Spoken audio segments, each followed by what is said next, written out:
Hey everyone, What If Fan here, bringing you another exciting part of What If Transmigrated to a medieval Pokémon world. You can find the fanfic title and the original author's name on my Patreon page. Make sure to check it out and show them some love. If you enjoy the video, don't forget to like, subscribe, and ring that notification bell so you never miss an upload. Also check out my Patreon channel for early releases of all the series, where you can find all the series released one day ahead of YouTube. Alright, let's jump into it. Chapter 181, The Grand Arena, opening soon. After the heavy snowfall, the streets and rooftops of Lucian City were blanketed in thick white snow. At number 32 Bean Dove Street lived the scholar Derek. Several months earlier, he had been drawn to Lucian City by its grand library. After experiencing life there for only a few days, Derek decisively brought his parents and his fiancée's family to settle in the city. It turned out his judgment had been impeccable. Not long after they moved in, Prince Lucian ascended the throne, becoming the king of Unova, and Lucian City was officially designated as the capital of the Kingdom of Eindhoek. As the capital rose, so did property values. Whenever Derek thought back on that decision, he felt nothing but pride. Early that morning, Derek rose to begin his day of study. In the kitchen, his mother Lena was preparing breakfast, while his father Ash shoveled the snow that had piled up overnight in the yard. Ding dong! The doorbell rang. Good morning. Your newspaper has arrived. The Royal Gazette, with new content once again. Hearing this, Derek's eyes lit up. Memories of the recent Pokémon-related articles flashed through his mind, filling him with anticipation. Which magical beast will be featured today? He quickly went to the door. The messenger was a young man, accompanied by a small gray pigeon Pokémon, Pidove, perched calmly on his shoulder. Please accept this, the young man said with a smile, handing over the paper. Thank you for your hard work, Derek replied. He closed the door, settled onto the soft sofa, and unfolded the newspaper. The first thing that caught his eye was a bold headline. Important announcement. In light of the rapidly improving relationship between humans and magical beasts, His Majesty King Lucian hereby announces the following. From today onward, the term monster is officially abolished. All such creatures shall be referred to as Pokémon, short for pocket monsters, meaning companions that can be carried at one's side. Furthermore, the Friendship Store in Lucian City will officially begin selling Pokeballs. These devices allow Pokémon to shrink and enter safely, making them easy to carry. Citizens who wish to travel alongside their Pokémon companions may purchase Pokeballs at the Friendship Store. What? Such an incredible item exists? Derek stared at the image printed beside the article, a small, red and white sphere. Monsters were enormous. Could something so small really hold them? What principle made this possible? No, Pokémon, not monsters. Pokémon. Derek repeated softly. The name felt natural. Pocket monsters Pokémon. Quite fitting. He imagined carrying a Pokémon safely in his pocket, always at his side. Fascinating. His interest deepened as he continued reading. Pokémon Encyclopedia entry. Ralts. Type, Psychic. A shy Pokémon capable of sensing human emotions through the horn on its head. Although it rarely appears before people, it will approach those who emit kind and positive feelings. Final evolution, Gardevoir. Gardevoir will protect the trainer it trusts. When it senses mortal danger to its partner, it unleashes overwhelming psychic energy, capable of distorting space itself and forming a small black hole to annihilate threats. Below the description was an illustration. A graceful, humanoid Pokémon clad in a flowing white gown, posture elegant, expression dignified, like a queen. Derek's heart skipped a beat. If he could have a Gardevoir, then he would never need to worry about danger while conducting field research again. Unfortunately, such Pokémon did not seem to inhabit areas near Lucian City. With a hint of regret, Derek continued reading. Grand Arena announcement. To celebrate the completion of the Grand Arena and welcome the new year, a Pokémon Battle exhibition match will be held. Trainers from the Trainer Association will command their Pokémon in battle, presenting a thrilling spectacle to the public. His Majesty King Lucian will attend in person, accompanied by Kyurem, to bestow blessings upon the people.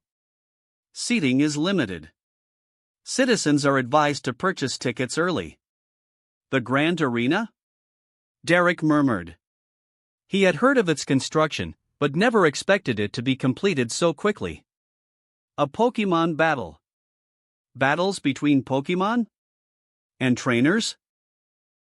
What exactly were trainers? Even so, Derek felt no hesitation. If it was organized under King Lucian's name, it was certain to be worth seeing. After breakfast, he immediately headed to the Grand Arena and purchased 2 tickets, one for himself, and one for his fiancée, Natasha. At the same time, invitations from Lucian City were delivered across the land. To Twin Dragon City, 7 Treasures Territory, and beyond. Twin Dragon City. The Grand Arena.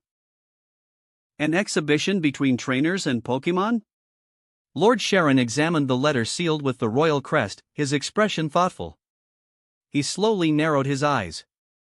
He could clearly sense that this invitation was far more than a simple request to attend a performance.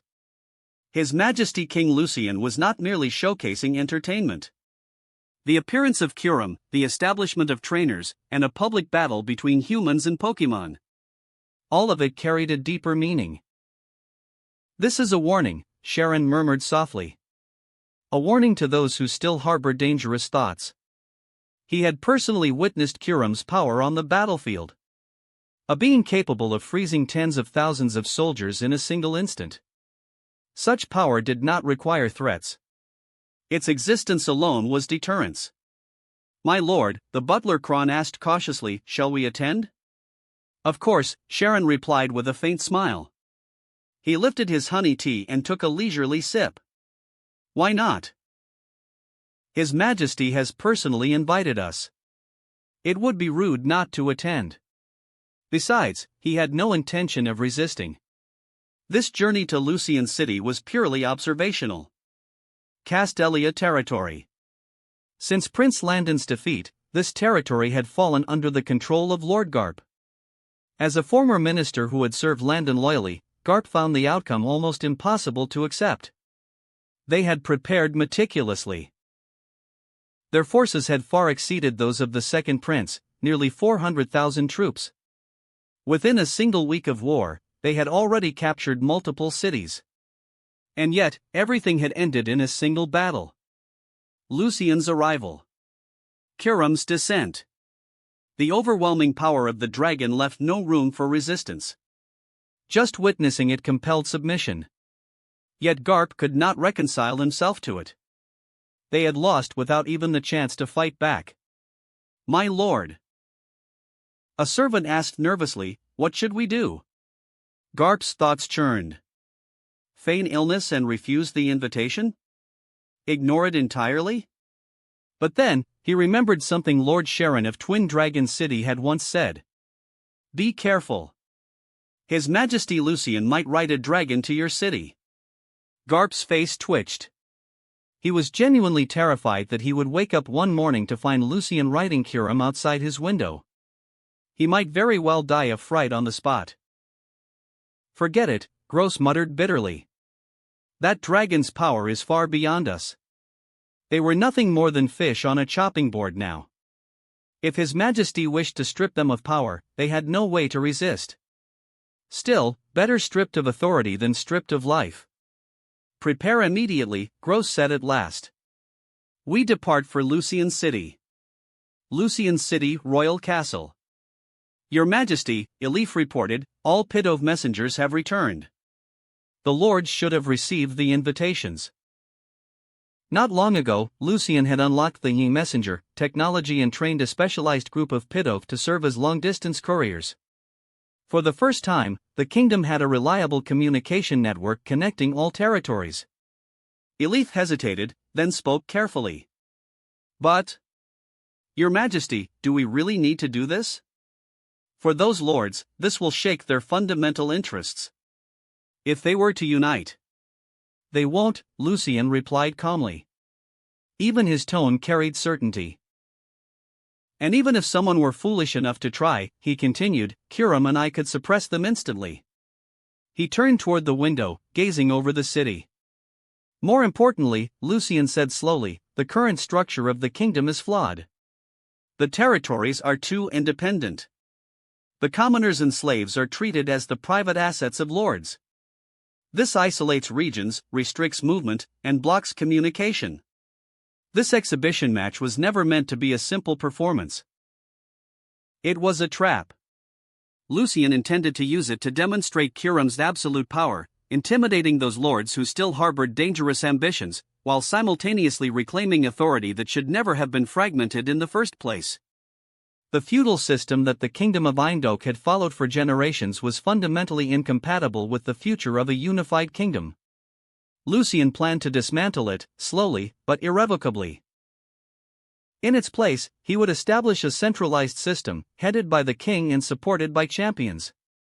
As for the lords, they would no longer be autonomous rulers. They would become governors, administrators responsible for local affairs, accountable to the crown. Only through this structure could the major cities of the Unova region truly be unified, allowing humans and Pokémon to move, live, and work together without artificial barriers. Once winter passed and spring arrived, the next phase would begin. Pokémon centers. Friendship shops. They would be constructed across the kingdom, spreading Pokémon culture beyond Lucian City. As for technologies such as steam engines, steam trains, and factories, those would take time.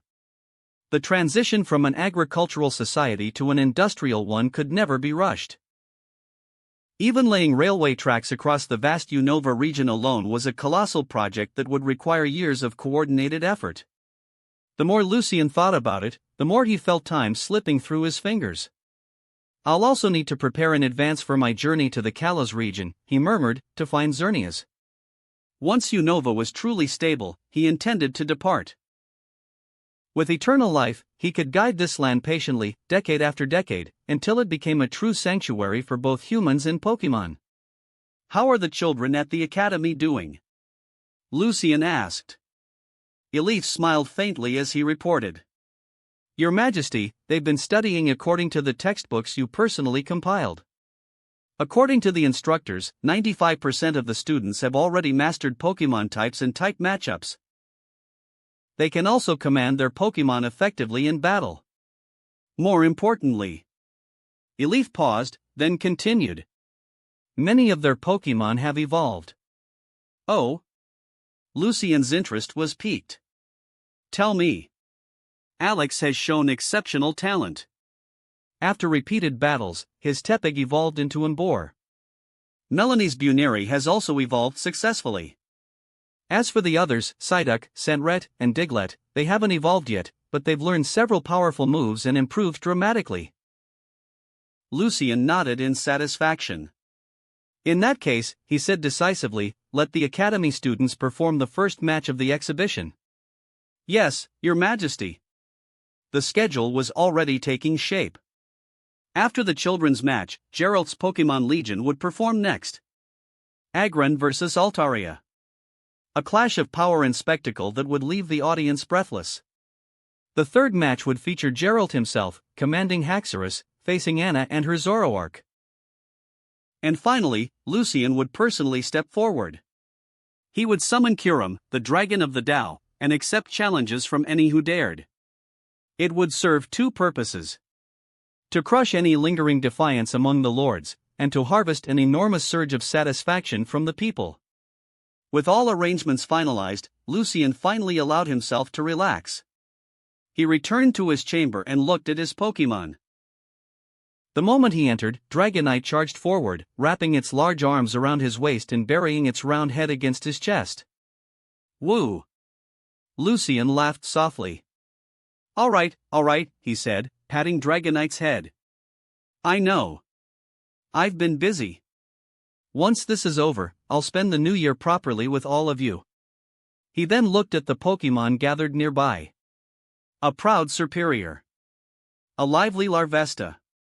A curious Minccino group. A quiet Golett. and a small Vulpix curled comfortably near the fireplace. This Vulpix had arrived with the 3 sacred swordsmen. Unlike the garden or the wild outdoors, it preferred warmth, carpets, and firelight, so Lucien kept it close. The Pokémon gathered around him, nudging and fawning until the room felt lively once more. After spending some time with them, Lucien lifted his gaze toward the 3 figures standing quietly nearby. Cobalion, Virizion, Terrakion. What are your plans for the future? Chapter 182, Pokémon Battles Spark a Trend. The King's Bedchamber. A roaring fire burned within the fireplace, casting warm light across the chamber. A thick carpet embroidered with the royal insignia covered the floor, and a soft, luxurious sofa rested opposite the flames. Cobalion, Virizion, and Terrakion lay sprawled comfortably upon it, the 3 legendary Pokémon gathered together in rare ease. Although the Unova region had been unified and its future direction set, there were still lingering matters that required their vigilance. Yet, after spending so long resting beside Lucien, the 3 sacred swordsmen found themselves strangely reluctant to depart. Cobalion, ever the leader, and the thoughtful Virizion quickly regained their composure. Terrakion, however, grinned openly. "This place is far too comfortable," he said frankly. "I don't want to leave." Lucien couldn't help but laugh. "Then stay a while longer," he replied. "Winter hasn't ended yet. The snow outside is heavy, and travel would be inconvenient. Why not wait until spring arrives?" Cobalion and Virizion exchanged a glance. Through the tall windows, Lucien's city lay blanketed in snow, quiet, orderly, and alive. Beyond it stretched a bleak, frozen wilderness. After a moment, Cobalion nodded. "Very well. We'll trouble you a little longer," Virizion said gently, inclining their head in thanks. Terrakion, who had never intended to leave, immediately leaned back into the sofa with satisfaction. Lucien smiled. "That's settled, then. Next, I plan to hold a Pokémon battle tournament. You'll see the future I envision, and the path humans and Pokémon will walk together." "Battle?" Cobalion paused, surprised. Lucien nodded. "Yes, but not a battle of life and death. It will be a contest of strength and skill, to determine the strongest Pokémon and their trainer." "The strongest." The 3 swordsmen fell silent. "Humans will train Pokémon differently based on their nature," Lucien continued. "They'll strengthen their bodies, temper their will, and help them master new moves. That is what a trainer is.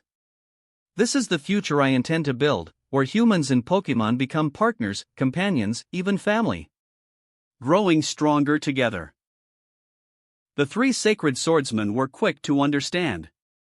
"A wise path," Virizion said sincerely. "An excellent idea." Lucien looked around at the Pokémon gathered nearby. How wonderful it would be to welcome the new year together. End of January, year 150 of the Kingdom calendar. Heavy snowfall marked the final day of the new year. After days of travel, lords from every corner of the kingdom finally arrived in Lucien City, summoned to witness the grand event their king had prepared. Inside the grand arena, dozens of lords occupied the VIP seats closest to the battlefield. At precisely 9 in the morning, spectators who had purchased tickets streamed through the gates, quickly locating their seats by the markings. Citizens of Lucien City. Nobles from distant territories. Pokémon living openly among humans. The arena was filled to capacity. Anticipation shimmered in the air, everyone hoped to glimpse His Majesty King Lucien. But the grand arena was open to the sky. Cold winds swept down from above, making many spectators shiver. "So cold. It feels like it's going to snow again." "I don't care, I'm staying until His Majesty appears." Hearing the fervent voices behind them, the lords in the front exchanged uneasy glances. Some felt irritation. Why should nobles endure the same freezing wind as commoners and former slaves? Among them, Lord Sharon of Twin Dragon City merely adjusted his cloak and smiled faintly, saying nothing. Nearby, Lord Garp of Castelia Territory sat with eyes closed, silent. More than the performance itself, he feared the reason they had all been summoned. This can't be just a show. Then, a sudden, earth-shaking roar echoed across the arena. The crowd froze. Everyone looked up. The next instant, a divine dragon appeared above the grand arena. It was Kurum, the legendary dragon who, together with King Lucian, had ended the war and saved the kingdom. Instantly, fervor erupted. Eyes filled with awe and worship locked onto the sky.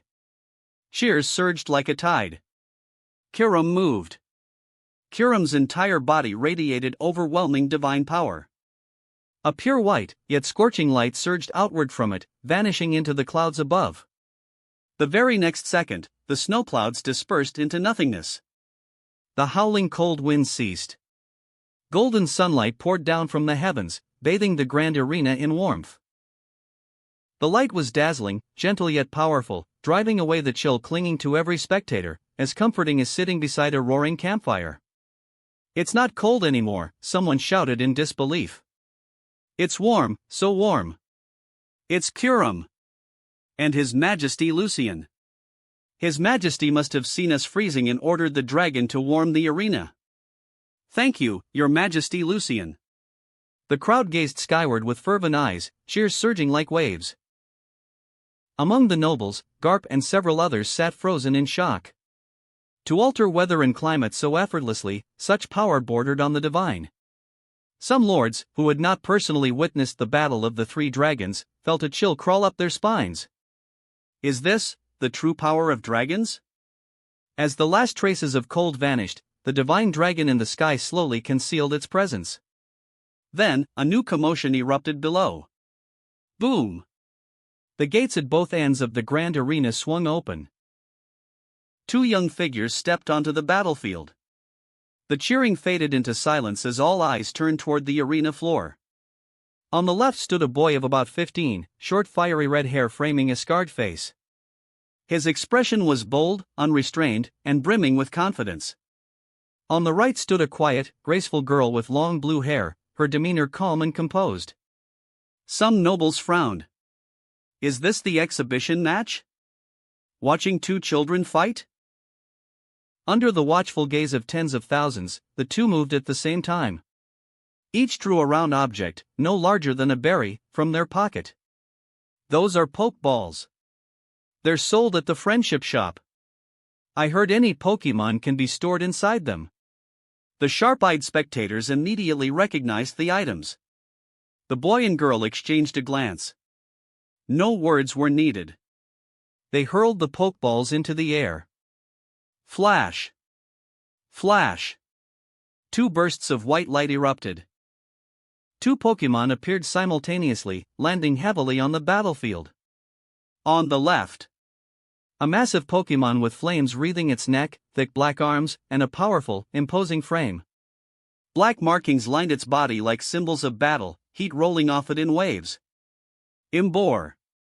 On the right, a tall, slender Pokémon with graceful curves and long ears, its movements light and fluid like a dancer's. Lopunny. Gasps rippled through the arena. At their trainer's command, both Pokémon moved instantly.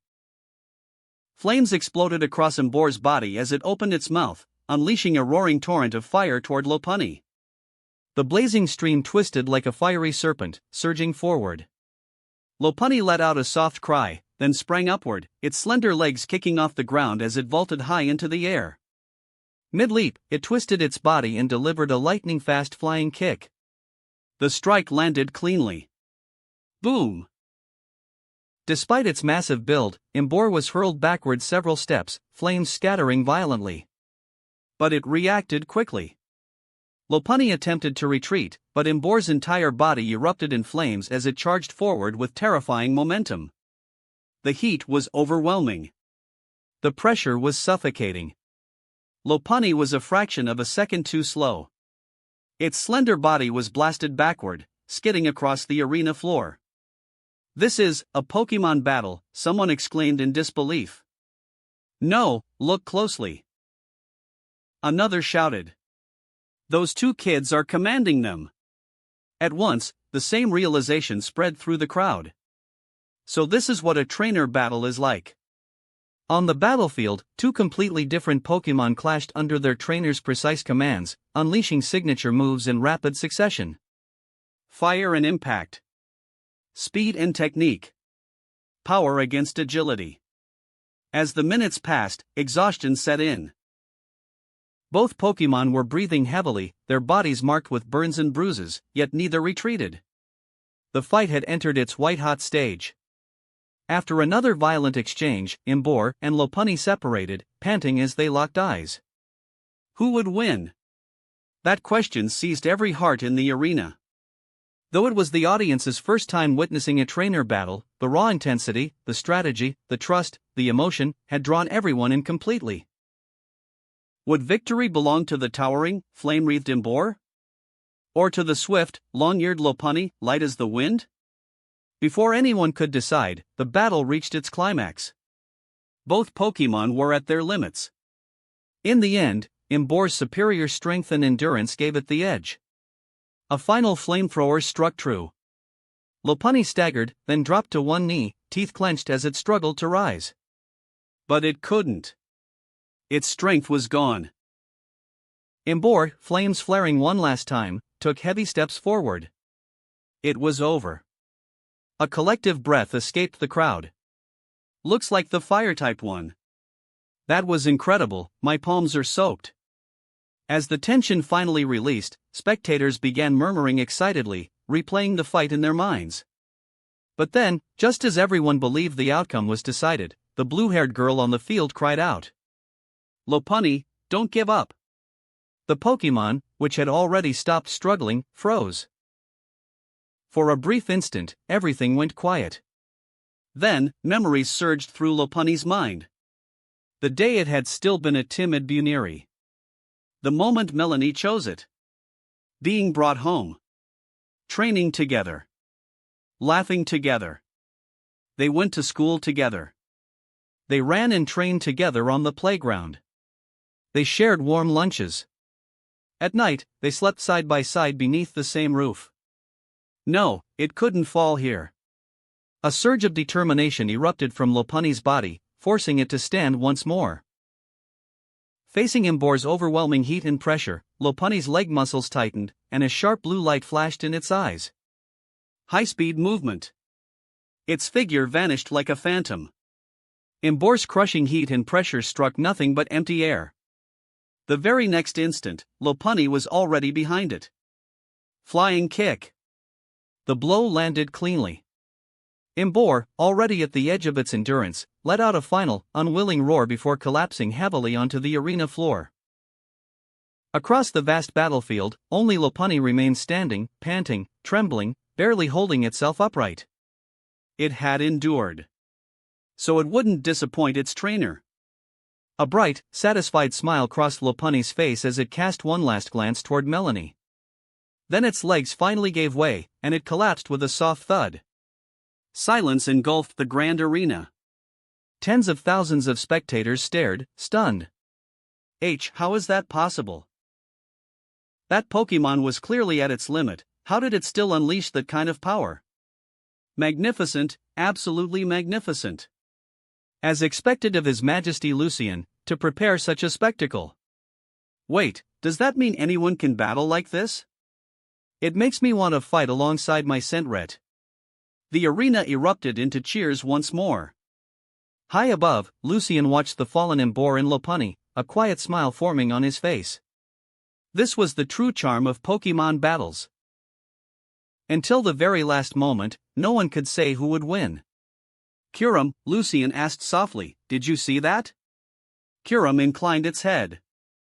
It had clearly sensed the source of Lopunny's final strength. Even for a dragon born of origin, it was astonishing. This, Lucian said calmly, eyes reflecting the roaring crowd below, is the new power I've been telling you about. The power that arises between humans and Pokémon. Bond. Chapter 183, Unlocking the Steam Engine, Future Plans. Inside the grand arena, Melanie and Alex bowed deeply to the audience before leaving the field with their respective Pokémon. Is that all? Many spectators watched with a trace of regret, clearly not yet satisfied. But then, the gate on the left side of the arena slowly opened once more. A disciplined column of soldiers marched in, clad in steel armor and carrying swords, their steps perfectly synchronized. Beside them advanced a group of enormous Pokémon. Their bodies were massive, encased in heavy metal plating, their heads crowned with silver armor. Agrun. At a single glance, everyone could tell this was no ordinary force. That's Agrun, the Pokémon guarding Lucian City. I saw it introduced in the Royal Gazette. Gasps rippled through the stands. Before the audience could fully process the scene, the right gate of the arena opened. Another column of soldiers emerged. This time, however, they were accompanied not by steel giants, but by Pokémon with sky-blue bodies and soft, cotton-like white wings. That's Altaria, the evolved form of Swablu. It was in the newspaper. Confusion spread among the spectators. Was His Majesty Lucian displaying the strength of the Lucian City Pokémon army? The very next second, the two Pokémon formations moved. Dozens of Altaria cried out in unison. A deep purple energy gathered rapidly within their mouths, condensing into radiant spheres before shooting straight into the sky. Boom! A thunderous roar echoed overhead. The once clear sky darkened instantly as violet light spread outward, swallowing the heavens. The atmosphere changed. From the sky descended enormous purple meteors, trailing blazing tails of fire as they plummeted toward the arena. Panic erupted. What is that? Run! Some spectators instinctively rose from their seats, terror flashing across their faces. But at that moment, the Agrun formation stepped forward as one. Their heavy footsteps shook the arena. They raised their heads toward the sky, brilliant milky white light surging from their mouths and converging into a single colossal beam. Boom! A series of deafening explosions tore through the air. The falling meteors were annihilated mid-descent, shattered completely by the sweeping beam of light. Moments later, the strange phenomenon vanished. The sky returned to calm. Silence fell. Every spectator stared ahead in stunned disbelief. In the VIP seats at the front, the lords were pale with fear. The demonstration they had just witnessed etched a single truth into their minds. Death could descend at any moment. Lord Garp sat rigid, his eyes wide, his body trembling slightly. If those attacks were unleashed on a battlefield, their proud armies would be wiped out in an instant. At that moment, any remaining thoughts of resistance were utterly extinguished. Then, cheers erupted. Thunderous applause shook the arena, fervor blazing in every eye. Outside the crowd, observing from above, Lucian allowed a faint smile to curve his lips. His objective had been achieved. There was no need for Kyurem to take the stage. Using that power here would be nothing short of bullying. Let's go, Lucian said calmly to Alif. It's time to prepare the banquet. Yes, Your Majesty. The exhibition match was an overwhelming success. It satisfied the people's spiritual needs. After work, citizens could gather at the grand arena to witness thrilling Pokémon battles. Ticket revenue funded arena maintenance and served as prize money for participating trainers, creating a perfect, sustainable cycle. Back at the castle, Lucian opened the control panel. As expected, the exhibition had earned him nearly 100,000 satisfaction points. Now, Lucian thought, I can officially unlock the steam engine and push the kingdom fully into the industrial age. Once steam power solved energy and production bottlenecks, factories could be built to employ refugees and the unemployed. And after that, the steam train. Once railway tracks stretched across the land, factory goods could flow freely between territories. This would maximize the expansion of Lucian City's production and trade. With a single thought from Lucian, the steam engine technology was officially unlocked. A vast torrent of knowledge related to steam power, principles, structures, pressure control, transmission systems, flooded into his mind all at once. However, Lucian did not rush to put it into practice. Before that, there was something far more important to deal with. Night fell. The castle blazed with light. Lucien sat at the head of a massive wooden banquet table, upon which was laid an extravagantly rich feast.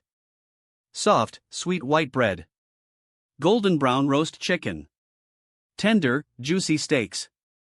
Clear white wine brewed by local farmers. Fresh vegetable salads drizzled with oil. Silver candlesticks stood between the dishes, their flames flickering gently, casting shifting shadows across the table, and across the unreadable expressions of the lords seated around it. The aroma was rich and enticing. Yet not a single lord present had any appetite.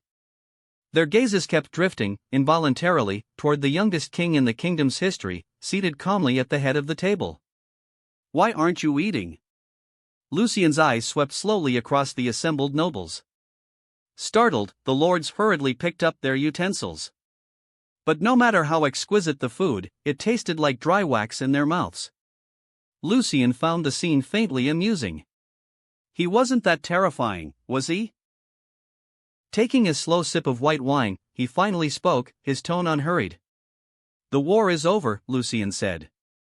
"What are your thoughts on the future development of the kingdom?" The clinking of cutlery stopped. Silence fell over the table as the lords exchanged glances, carefully weighing the intent behind his words. After a long pause, Lord Sharon of Twin Dragons territory spoke cautiously. "Should the focus be on treating refugees and allowing the people to recuperate?" Lucien nodded slightly. "That's correct. At this stage, many civilians are still dying from hunger and cold." His gaze sharpened. "I know that some of you may believe civilians are insignificant, that their deaths simply mean others will be born in their place. But from today onward, I want you to remember one thing. It is because there are enough civilians that you can be called lords. They grow our food. They weave our carpets. Even the clothes on your backs are the result of their labor." A ripple of unease spread through the banquet hall. Someone finally spoke up. "Does your Majesty mean that, without civilians, we are nothing?"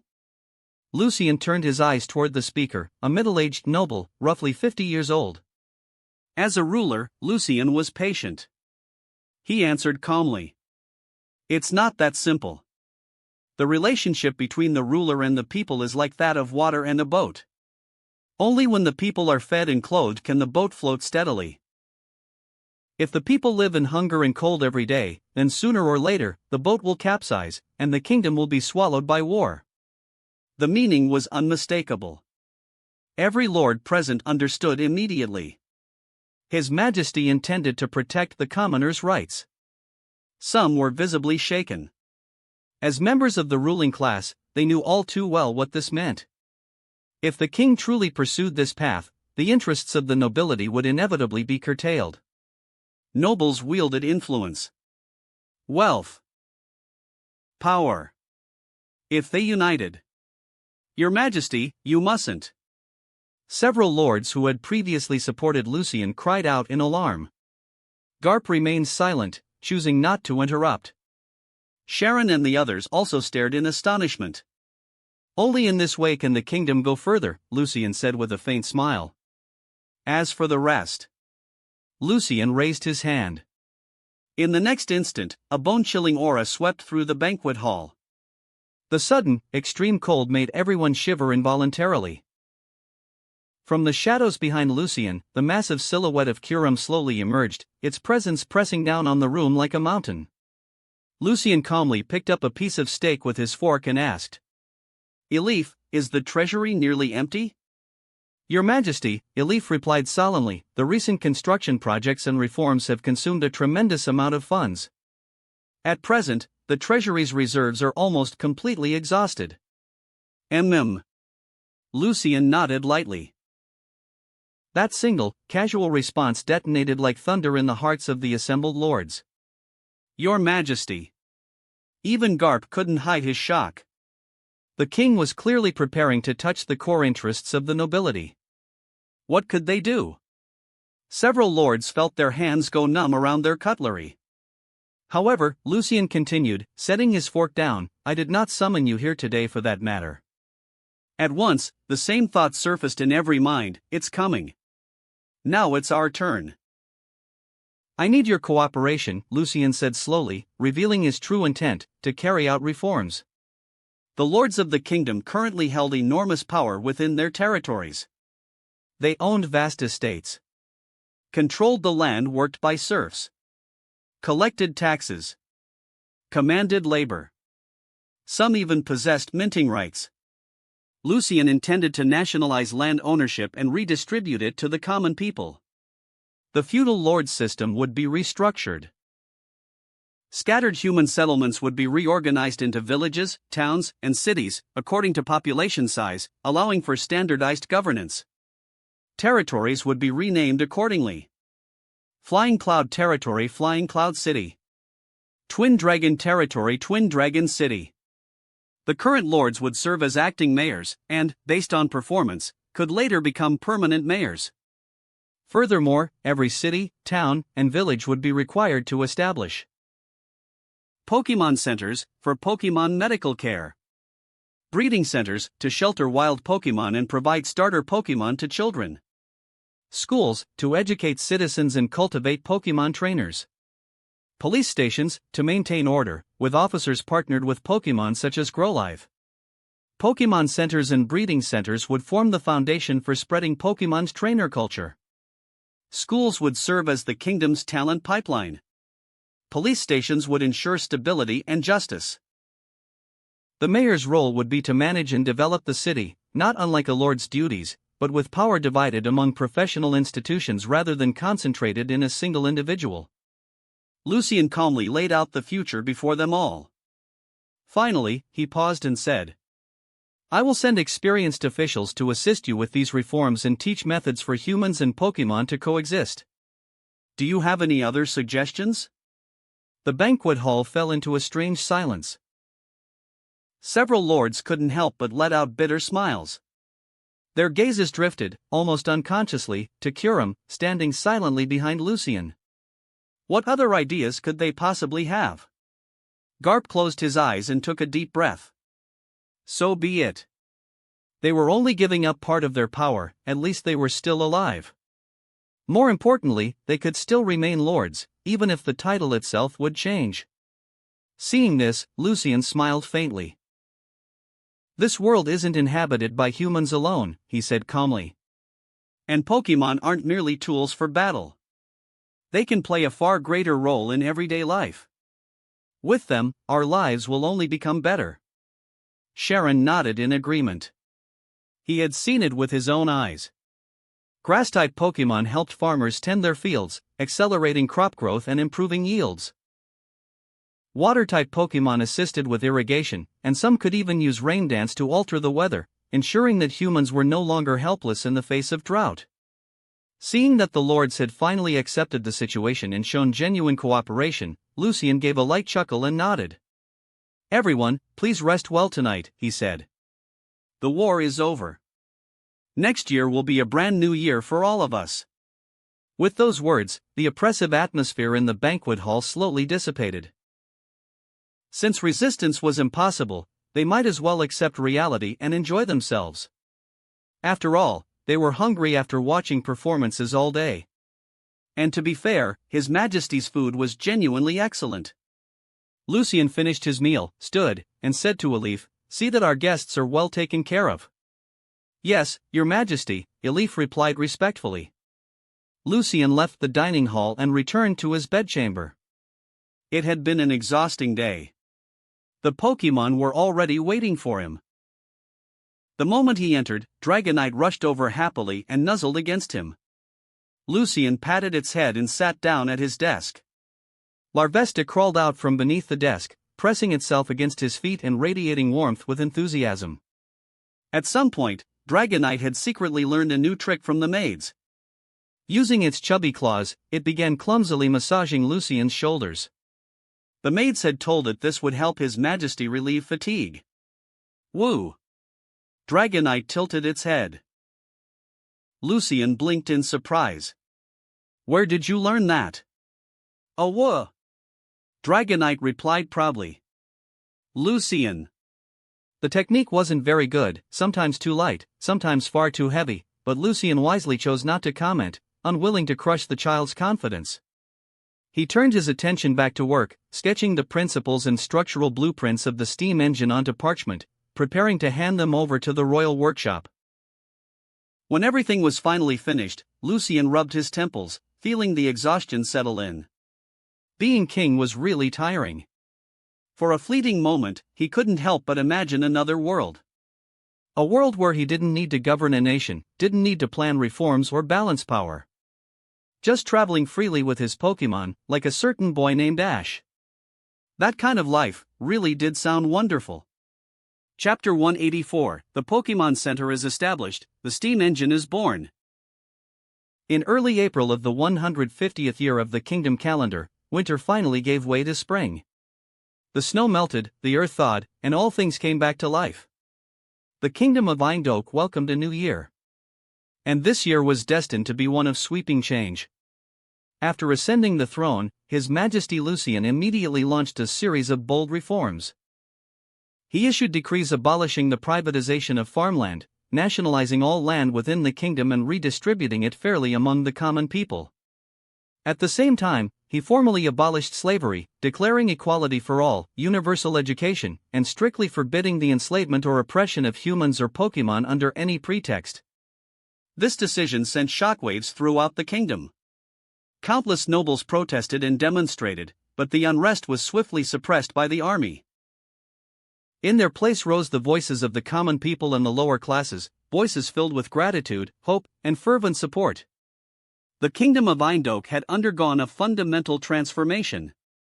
With the cooperation of local mayors, facilities known as Pokémon centers began appearing across the land, in cities, towns, and even select villages. Friendship shops, academies, trainer associations, police stations, and other public institutions sprang up one after another. Meanwhile, the king dispatched envoys throughout the realm to promote the idea of peaceful coexistence between humans and Pokémon, teaching people how to interact with Pokémon, understand them, and use their abilities to improve everyday life. In the central square of Caracas town, a large crowd had gathered. Their gazes were filled with curiosity, respect, and cautious excitement as they focused on the figure standing at the center of the square. There, a handsome young man with a gentle smile addressed the people in a calm, steady voice. In the past, he said, we humans often enslaved Pokémon through violence, forcing them to work for us. But that was wrong. This behavior filled Pokémon with fear and hatred toward humans. Those emotions spread among them, so when wild Pokémon saw us, they felt only hostility and aggression. And we humans, harmed by Pokémon attacks, grew ever more afraid in return, treating them as enemies. The man paused, frowning slightly, before turning his gaze toward a Pokémon standing beside him. It was Electivire. A terrifying Pokémon capable of unleashing devastating lightning, strong enough to reduce a person to ashes in an instant. Yet now, it stood quietly at the man's side, docile and obedient. When it noticed the man looking at it, Electivire even scratched the back of its head shyly, wearing the same gentle smile. As if agreeing with his words, it nodded. That way of thinking is wrong, the man continued. Pokémon, like humans, are part of this land. They are intelligent. They have emotions. They understand kindness, and they know how to repay it. Why, then, can we not live together on this land? His words struck deeply into the hearts of the onlookers. Among the crowd, a small boy tugged nervously at his mother's sleeve. He looked about 5 years old. Mommy, he asked softly, can we live with Seedless too? Seedless was a Pokémon the boy had found injured near the forest 7 days earlier. It had been lying weakly by the roadside, so he brought it home and cared for it until it recovered. He wanted to stay with Seedless forever. But his mother had told him that Pokémon were still monsters, and that it would be better to release it back into the forest. Yet in all those days together, Seedless had never hurt him, not even once. Now, hearing the words of the man from the royal city, a flicker of hope ignited in the boy's eyes. The mother hesitated, uncertain how to respond. At that moment, the speaker's voice rang out once more. Pokémon live everywhere on this land, he said. Some breathe fire. Some command water. Some possess tremendous strength. But His Majesty Lucian has shown us, long ago, that humans and Pokémon can live side by side. In Lucian City, the most prosperous city in the kingdom, the envoy continued, humans and Pokémon already live together in harmony. There, fire-type Pokémon help everyone keep warm by lighting fires. Water-type Pokémon assist in extinguishing fires and irrigating farmland. Powerful Pokémon help transport heavy goods and construct houses. And many Pokémon that live in the grasslands possess abilities that nurture crops, helping them grow faster and yield better harvests. Humans gain a better life thanks to Pokémon. And Pokémon, by living alongside humans, gain food, shelter from wind and rain, and opportunities to grow stronger. In short, this is a win-win future for both sides. These words quietly took root in the hearts of the residents of Caracas. So Pokémon really have abilities like that. Living together with Pokémon sounds incredible. I wish I had a fire-type Pokémon. Cooking in winter would be so much easier. Excited voices rose and overlapped as the crowd buzzed with discussion. But soon, a new concern surfaced. A girl in the crowd raised her hand hesitantly. "My lord, how exactly can we live with Pokémon? Humans might wish to live alongside Pokémon, but Pokémon were not human. They were powerful, and if mishandled, they could still attack people." "That concern has already been addressed," the envoy replied with a reassuring smile. "After I leave, trained professionals from the capital will arrive. They will teach you how to safely interact with Pokémon, how to catch them, and how to live together with them. They are called trainers, bridges between humans and Pokémon. Furthermore, His Majesty Lucian has decreed that any child aged 15 or older, in any town or city, who wishes to grow closer to Pokémon may apply to the Pokémon Trainer Association, where dedicated instructors will guide them. Of course, becoming a trainer is not easy," he added. "You must learn Pokémon knowledge, battle principles, and responsibility. That is why all children over the age of 7 may attend school, where professional teachers will provide this education." "Wow! Mom, I can go to school too," a child exclaimed excitedly. "Yes," the woman replied softly, stroking her son's head. "This is His Majesty Lucian's blessing." His Majesty had not only ended the war, since ascending the throne, he had enacted countless laws to protect ordinary people like them. From this day forward, they could live freely and with dignity on this land. "I will," the boy declared earnestly, standing in the sunlight and patting his chest. "I'll thank His Majesty Lucian properly." Scenes like this unfolded again and again across the kingdom. Meanwhile, in Lucian City, inside the castle. "Your Majesty," the elderly butler relief reported, "the Pokémon centers, trainer associations, police stations, and friendship shops throughout the kingdom have all been completed according to your instructions. They will soon begin full operation." Lucian nodded calmly. These institutions were the foundation of his entire plan. Schools would educate children about Pokémon. Pokémon centers would provide medical care for traveling trainers. Friendship shops would supply medicines and essential tools, and the Trainer Association would oversee and coordinate all trainers across the kingdom. In the end, everything would converge. All trainers would gather in the grand arena, where battles would continue until the strongest trainer was finally crowned. However, the kingdom was still in the midst of reconstruction, and education had yet to be fully popularized. At present, nearly 90% of the common people were illiterate. They knew nothing about Pokémon types, moves, or type matchups. It was still too early. At the very least, they would need to wait another year or two. Fortunately, Lucian had time. With that thought in mind, he raised his head and asked, "How are the nobles doing now?" "Your Majesty," Elif replied, "after the initial suppression, they appear to have calmed down. After all, the number of nobles was insignificant compared to the vast population of commoners. With the absolute power of the royal army and the wholehearted support of the people, the nobles had gradually been forced into compliance." Lucian wasn't surprised. This was the inevitable trend of history. Once the era of trainers truly arrived, those nobles would eventually begin interacting with Pokémon themselves. Perhaps, this was the origin of the dragon clans behind Lance and the Legends, or even the family that would later produce Catlia.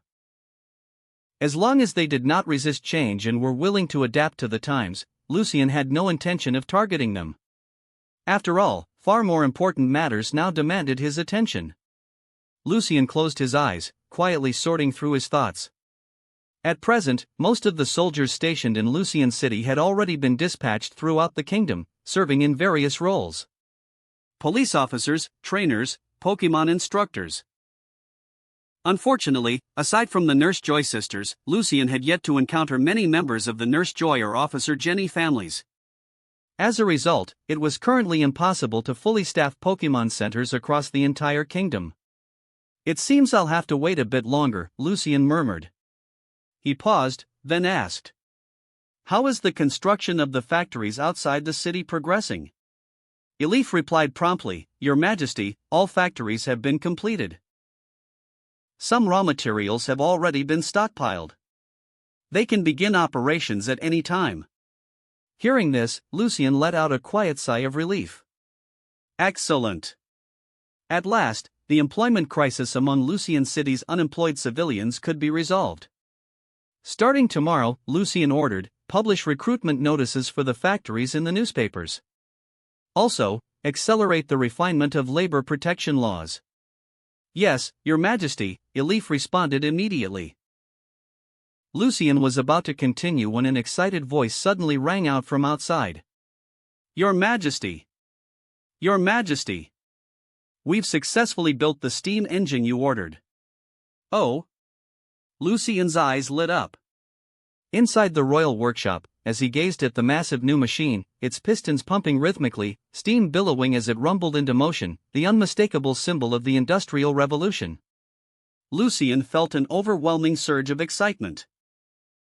"Your Majesty," Elif asked, staring at the unfamiliar contraption with visible confusion, "what exactly is this machine used for?" Lucien smiled faintly. "The uses of the steam engine are countless. It can power spinning and weaving machines, vastly expanding textile production. It can drive large-scale steel smelting. Furthermore, it can power trains and ships, dramatically increasing their speed, range, and efficiency.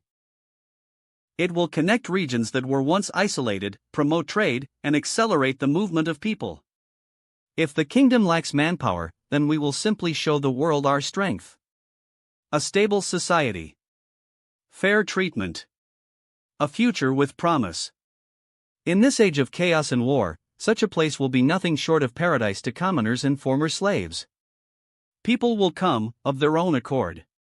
Countless people. You'll understand soon enough," Lucien concluded. Elif recalled His Majesty's past actions, and a quiet thrill rose in his chest. For the first time, he truly began to look forward to the potential of this machine known as the steam engine. The next morning, as pale light crept over the city and the haze of dawn slowly dispersed, Lucien City stirred awake. Fama stepped out of his house, pulling his coat tighter as he headed toward the streets, hoping to find work. He had lost his parents during the war and fled to Lucien City as a refugee. After several days, his remaining money was nearly gone. If he couldn't find work soon, starvation awaited. He could endure hunger himself. But his wife and children could not. A man who allows his family to starve is neither a good husband nor a good father. Yet reality was cruel. Lucien City was now severely overpopulated. More than half the city's residents were unemployed, all desperately searching for work. Suitable jobs were almost impossible to find. The streets were already crowded, groups of 2 or 3 standing together, faces drawn and anxious. Like him, they were all from the city's lower strata, struggling merely to survive. Looking at the familiar despair etched on their faces, Famas let out a heavy sigh, his chest tight with helplessness. Then, a joyful shout suddenly cut through the crowd. "Everyone! Come quick, look at this!"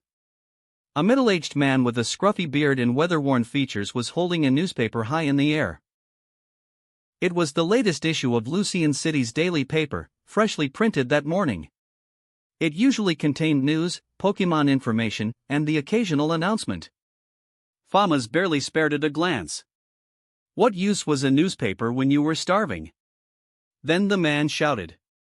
The factories outside the city are hiring. 8 hours a day, 2 days off a week, and 10 silver coins a month. What? Famas froze. So did everyone else. Dozens of men snapped their heads up at once, eyes wide with disbelief. Had they heard that correctly? Chapter 185, Factory Recruitment in Pokémon Flying Taxi. 8 hours a day. 2 days off a week. A monthly salary of 10 silver coins? For a moment, Famas thought he was dreaming. He had to understand, back when they were slaves under the great lords, they had been forced to rise at 4 every morning. They worked until their masters went to sleep, never idle from dawn until nightfall, never resting throughout the year. Compared to that, 8 hours a day. 2 days off a week. It sounded like heaven. When are they hiring? Famas squeezed forward and asked urgently. You can register right now, the man replied. In an instant, a group of men surged forward, excitement written all over their faces, and hurried out of the city toward the factory district on the outskirts. It had been a long time since anyone had come here.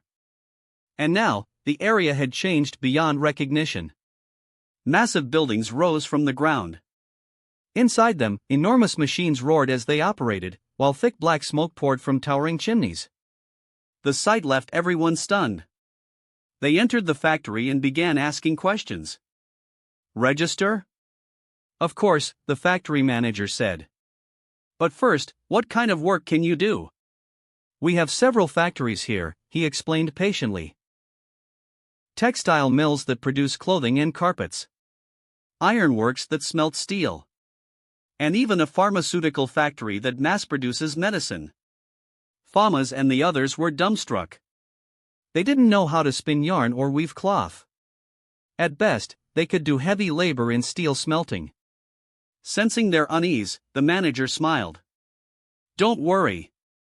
Before you officially start work, we'll provide training. Everyone let out a collective sigh of relief. After registering their information, they were informed that starting the next day, they would undergo 1 week of paid training before formally beginning work. When Famas saw his name written in the registry, a massive weight finally lifted from his chest. He rushed home, barely able to contain his excitement. Dear! I found a job. Linda was just placing a roasted chicken on the table. Hearing her husband's words, a bright smile spread across her face. Come eat. Famas froze. The table was filled with food, far more than they could normally afford. His expression immediately turned serious. Linda, we don't have much money left. Whatever you did, please tell me it wasn't anything illegal. What nonsense are you thinking? Linda shot him an annoyed look before laughing. I found a job too. Starting tomorrow, Martha from next door and I will be working at the textile factory in the suburbs. We'll earn 12 silver coins a month. What? Famas exclaimed. I'll be working at the steel mill right next to it. Linda's eyes lit up. That's perfect. We can go to work together and come home together. And once we save enough money, we'll send Gray to Pokémon school. Maybe he'll even become a great trainer someday. Her voice was filled with hope. With more money, we can go to the breeding center and buy Gray a Pokémon egg. He'll grow up alongside Pokémon and avoid so many hardships in the future. Yes, Famas nodded firmly, his eyes shining. With His Majesty Lucian here, life will only get better and better. They would never forget the king's kindness. Come on, Linda said gently. Let's eat together. Scenes like this played out again and again across Lucian City. The establishment of factories drastically eased the city's employment crisis, providing work for countless civilians. And in return, Lucian's satisfaction value surged dramatically. Inside the castle, Lucian looked at the panel before him and murmured. Now, I can finally unlock the remaining 2 critical technologies. With a single thought, the restraints binding the technology tree shattered. A flood of information poured into his mind. Steam train-related technologies unlocked. Steam train, rail manufacturing methods, track-laying technology, operational theory, and steam locomotive manufacturing unlocked. / Pellet crafting technology unlocked. Pellet crafting technology unlocks pelt-based crafting techniques, allowing the production of old-fashioned pokeballs using pelts and specific materials. The old method of transporting goods between towns, relying solely on manpower and Pokémon caravans, was outdated, inefficient, and dangerously vulnerable to bandits and wild Pokémon. Steam trains would dramatically increase transportation efficiency and vastly improve cargo safety. But the pellet crafting technology was just as crucial. Although Pokeballs crafted from pelts differed in appearance from modern Pokeballs, their performance and capture capability were virtually identical to those used by Ash in the anime, with the sole exception that they could not shrink Pokémon. Even so, their significance was immense. With Pokeballs now manufacturable, trainer culture could finally be promoted nationwide. Trainers would travel between cities, purchase supplies from friendship shops, challenge gyms, and participate in league tournaments in pursuit of becoming the strongest. While those who lost would continue their journeys, honing their skills and growing stronger. Thus, a complete and self-sustaining industry chain would take shape. Compared to this, distributing Pokeballs was relatively simple.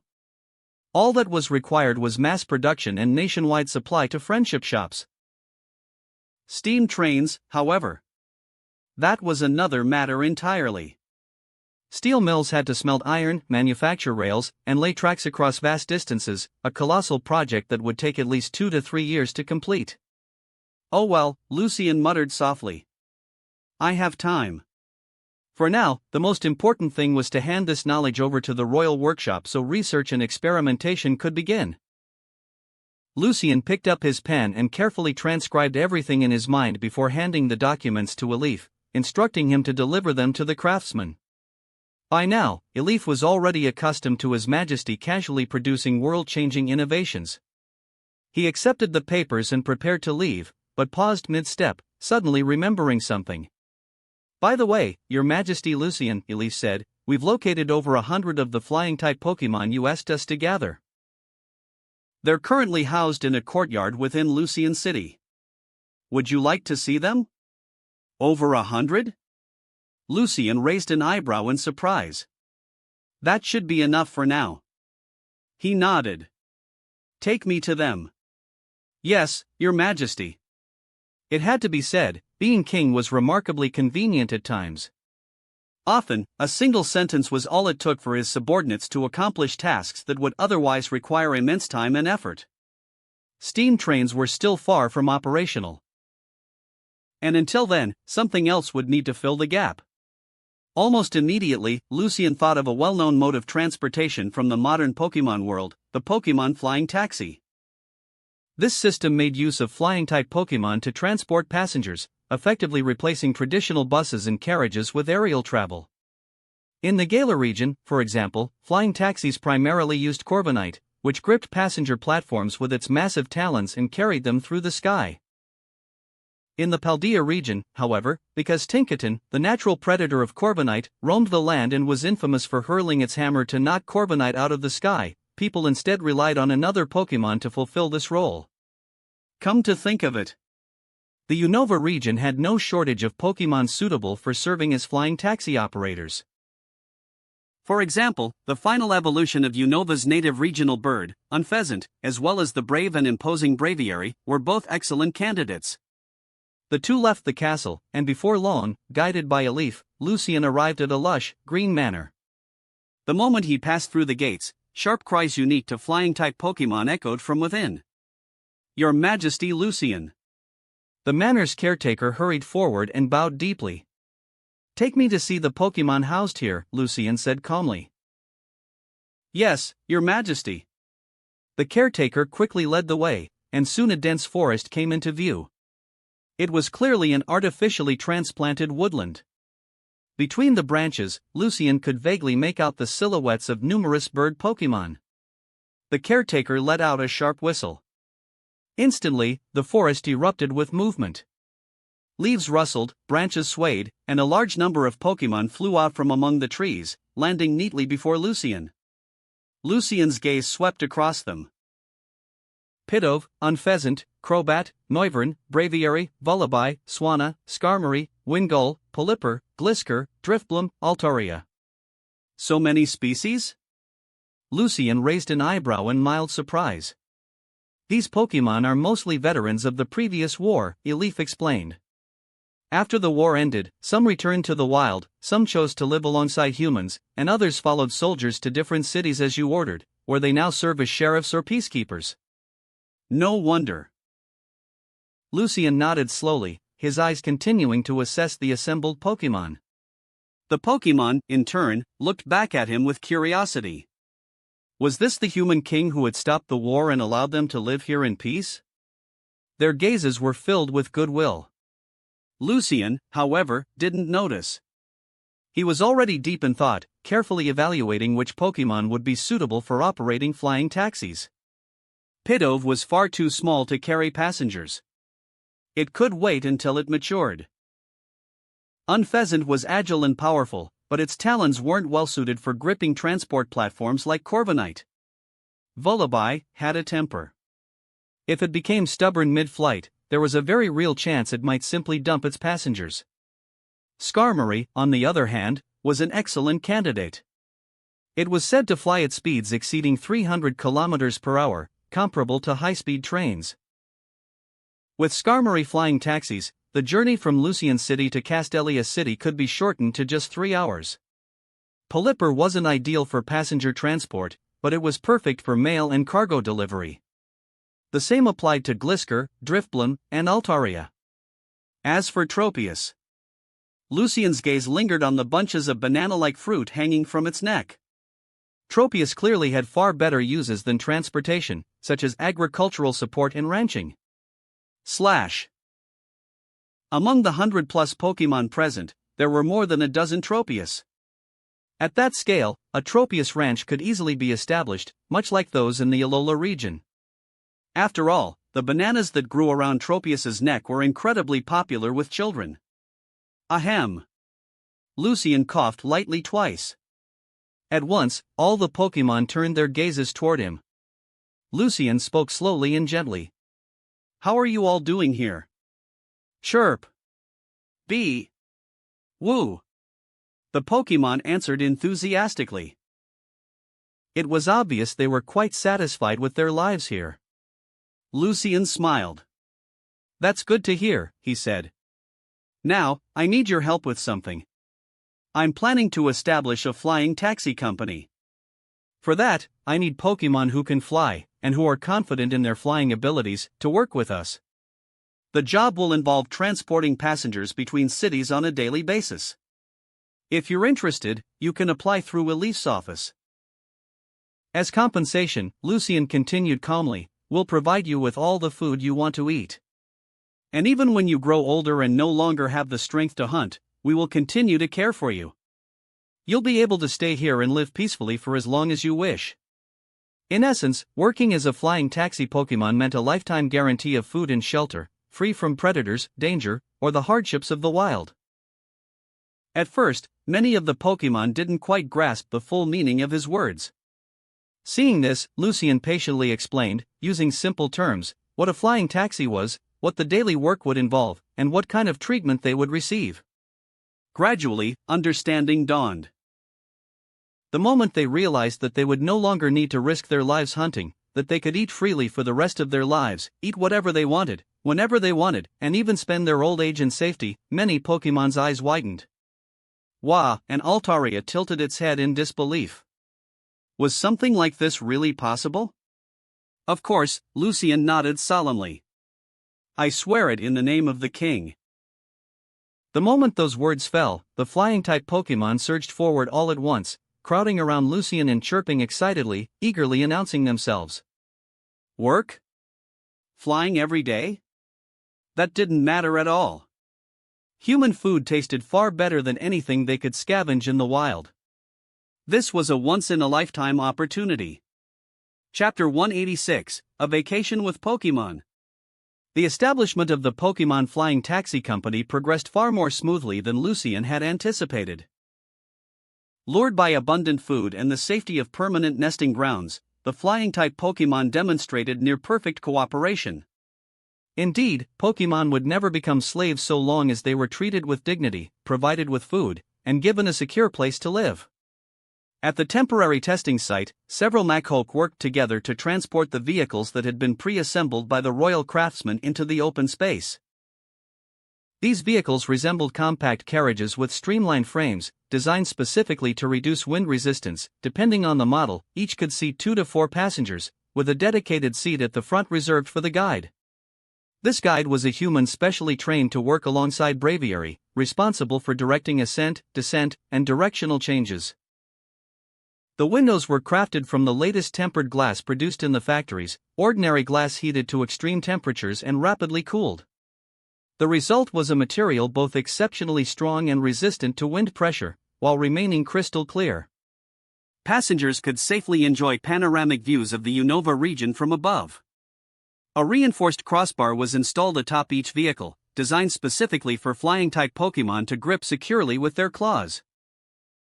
"All right," Lucien said, patting the side of a two-seater. "Braviary, you'll go first." The proud and imposing Braviary immediately took flight. Following Lucien's instructions, it rose above the vehicle and firmly grasped the crossbar with its powerful talons. Craw!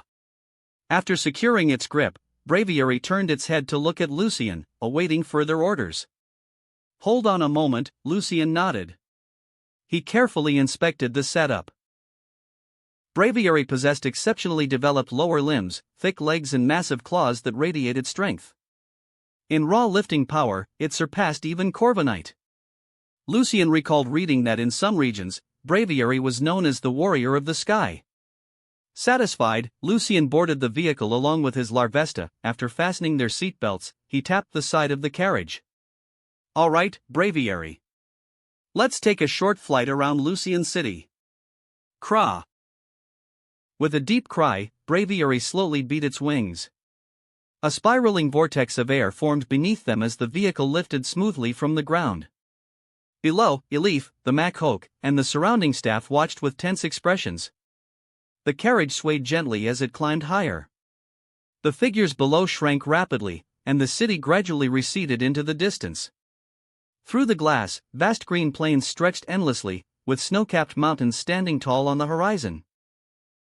Lucien observed quietly, feeling the ride. Very stable," he murmured. "But I wonder how it performs at full speed." Braviary, Lucien said calmly, circled the city. Craw! With a powerful beat of its wings, Braviary accelerated. The scenery rushed past, but the violent shaking Lucien had anticipated never came. The talons held firm.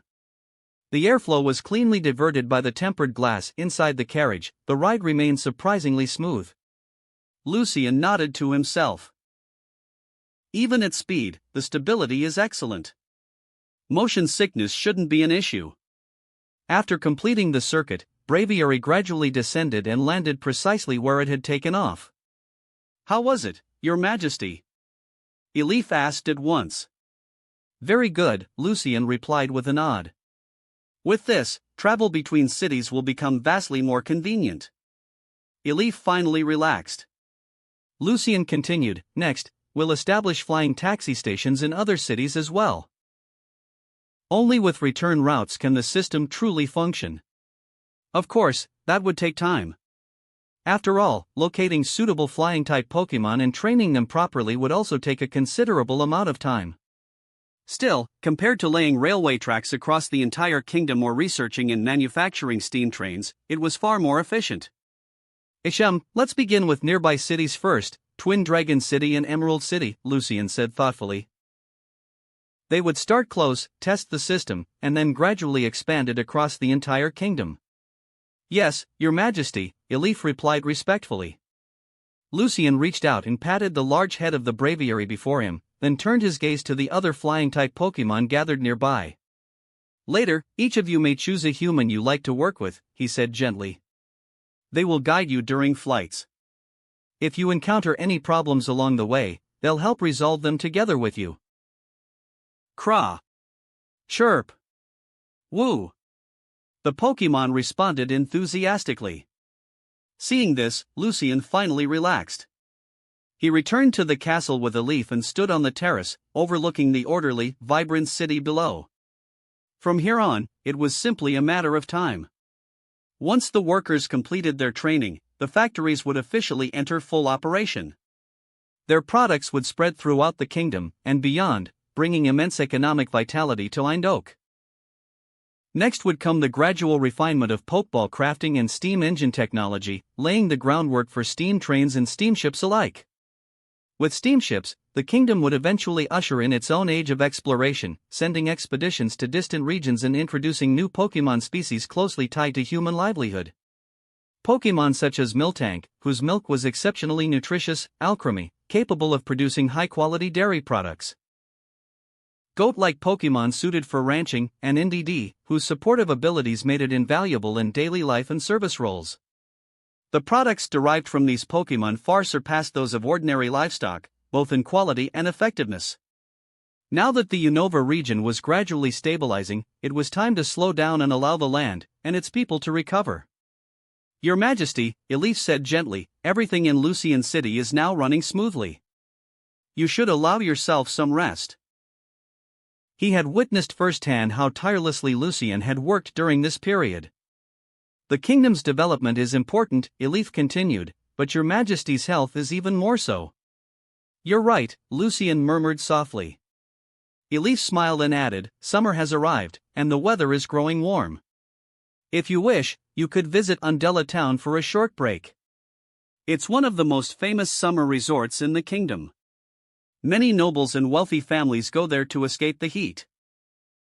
More importantly, with Pokémon like Dragonite and Kyurem at Lucien's side, travel would be effortless. Undella town wasn't far, round trips could be made with ease. Undella town. Lucien remembered it well, a seaside city in eastern Unova, renowned even beyond the region. In later eras, powerful trainers and champions often vacationed there. He wondered what it looked like now, in this age. Lucien considered it only briefly before making his decision. He had been far too busy lately, and had scarcely spent time with Dragonite and the others. All right, Lucien said quietly. I'll take 3 days off.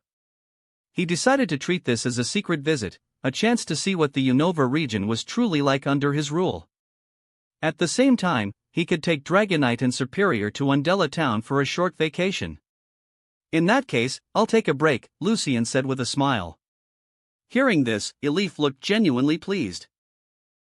If anything happens while I'm gone, Anna and her breviary can come find me, Lucien added casually. Elif paused, then reminded him, Your Majesty. Anna has already gone to the Trainer Association in Castelia City to promote Pokémon and trainer culture, just as you instructed.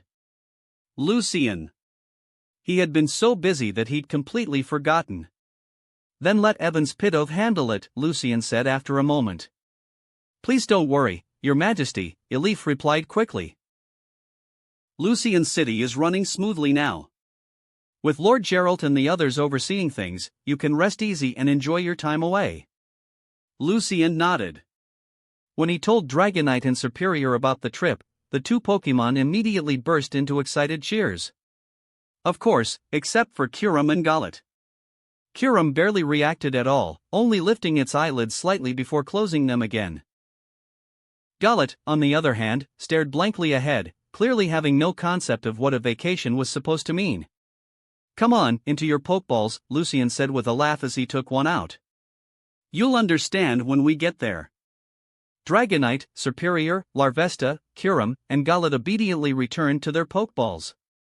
Lucien packed a change of clothes and a small pouch of gold coins, then mounted Dragonite and flew east toward Undella town, following the map of the Unova region. Midway through the flight, feeling the heavy weight of the coins in his bag, Lucien frowned slightly. Perhaps the monetary system needed reform as well. Compared to bulky gold, silver, and copper coins, paper currency would be far more convenient, easier to carry, easier to calculate. But for ordinary people accustomed to precious metals, paper money would be difficult to accept. After all, how could a thin sheet of paper possibly be worth a gold coin? Then Lucien thought of something else. History had proven that if people trusted their government, if they believed it would act fairly and responsibly, then even a piece of paper with numbers printed on it could function as money. In the end, currency relied on credibility. If the ruler was trusted, reform would follow naturally. Monetary reform, banking systems. I'll think about it after my vacation, Lucian muttered, shaking his head. Rest came first. Dragonite was astonishingly fast, and before long, Undella Town came into view. Contrary to Lucian's expectations, Undella Town wasn't some backward coastal settlement. It was lively and prosperous, very much like a bustling medieval port city. Inns, taverns, restaurants, open markets, docks lined with fishing boats. And perhaps because of its proximity to Lucian City, Pokémon culture had already spread here. Steria performed simple tricks in the marketplace. A fisherman proudly displayed Magikarp in large water tanks. A corfish cracked stones apart with its claws near the docks. There was even a round, seal-like Pokémon rolling lazily near a stall. Lucian was genuinely surprised. He recalled Dragonite into its Pokeball and blended into the crowd, pretending to be an ordinary traveler. "Uncle, how much are these Pokémon?" Lucian asked casually, gesturing toward the Magikarp. The fisherman nearly jumped. "Sal? Don't say such things," he exclaimed.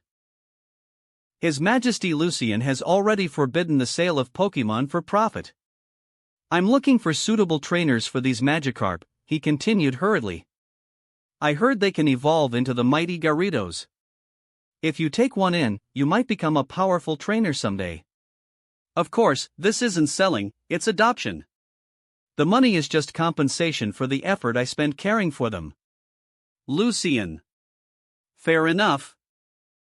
Perhaps the laws surrounding Pokémon adoption and compensation needed to be refined a little more. After all, places like breeding centers couldn't function as pure charities forever.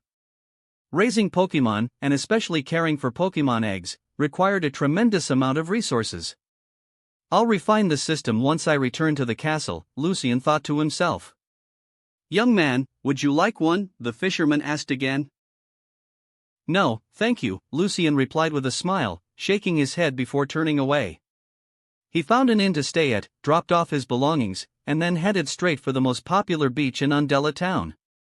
Despite being an ancient era, the tourism industry here had already formed a complete and mature chain. Beach chairs, parasols, chilled fruit juice, there were even attendants whose sole job was to serve noble guests. Lucian declined the noble's services. He rented a beach chair and parasol, bought a beach cloth and some food, then released all of his Pokémon except Kyurem from their Pokeballs. This luxurious lineup immediately drew attention from the nobles vacationing nearby. "Those are? What kind of background does that person have?" Their expressions were filled with surprise and uncertainty. Regardless, anyone could tell that a person traveling with so many powerful Pokémon was no ordinary individual. A few nobles considered approaching to strike up a conversation, but quickly gave up when Superior cast them a cold, aristocratic glance. The Pokémon clearly had no interest in being disturbed. Lucian didn't mind. He closed his eyes slightly and said calmly, "All right. Dragonite, Superior, Larvesta, and Golett, you can play here. Don't wander too far, understood?" Whoosh! Warm sunlight bathed the soft golden sand. An endless azure sea stretched out before him, waves gently rolling in with a soothing rhythm. A mild sea breeze brushed against his face, easing the tension in his chest. It had been a very long time since Lucian had felt this relaxed since arriving in this world. For a brief moment, he let go of everything: politics, reform, responsibility. However, the peace didn't last long. A massive dark cloud slowly drifted in from the distant sea. The winds suddenly picked up. "Sir! It's about to rain, please come inside to take shelter," the staff from the seaside restaurant called out. Lucian opened his eyes. Seeing the rapidly darkening sky, he sighed softly and led his Pokémon indoors. Moments later, the sky turned nearly black, and a torrential downpour came crashing down. Rain hammered against the roof. Some tourists who were visiting the seaside for the first time looked confused. "What's going on?" Why did it suddenly start raining like this? A waiter quickly reassured them. Don't worry. Coastal weather is unpredictable. This kind of rain usually comes and goes quickly. Lucien thought the same, until a cold, familiar voice echoed in his mind. There is something inside that cloud. Lucien's expression shifted. Something? A Pokémon capable of manipulating weather. A powerful presence tied directly to storms and wind. A name instantly surfaced in his mind. One of the 3 legendary cloud Pokémon of the Unova region. Tornadus. Chapter 187, Landorus, Tornadus, and Thundurus. Tornadus, the Cyclone Pokémon, is one of the 3 legendary cloud Pokémon of the Unova region. It possesses the power to create violent storms.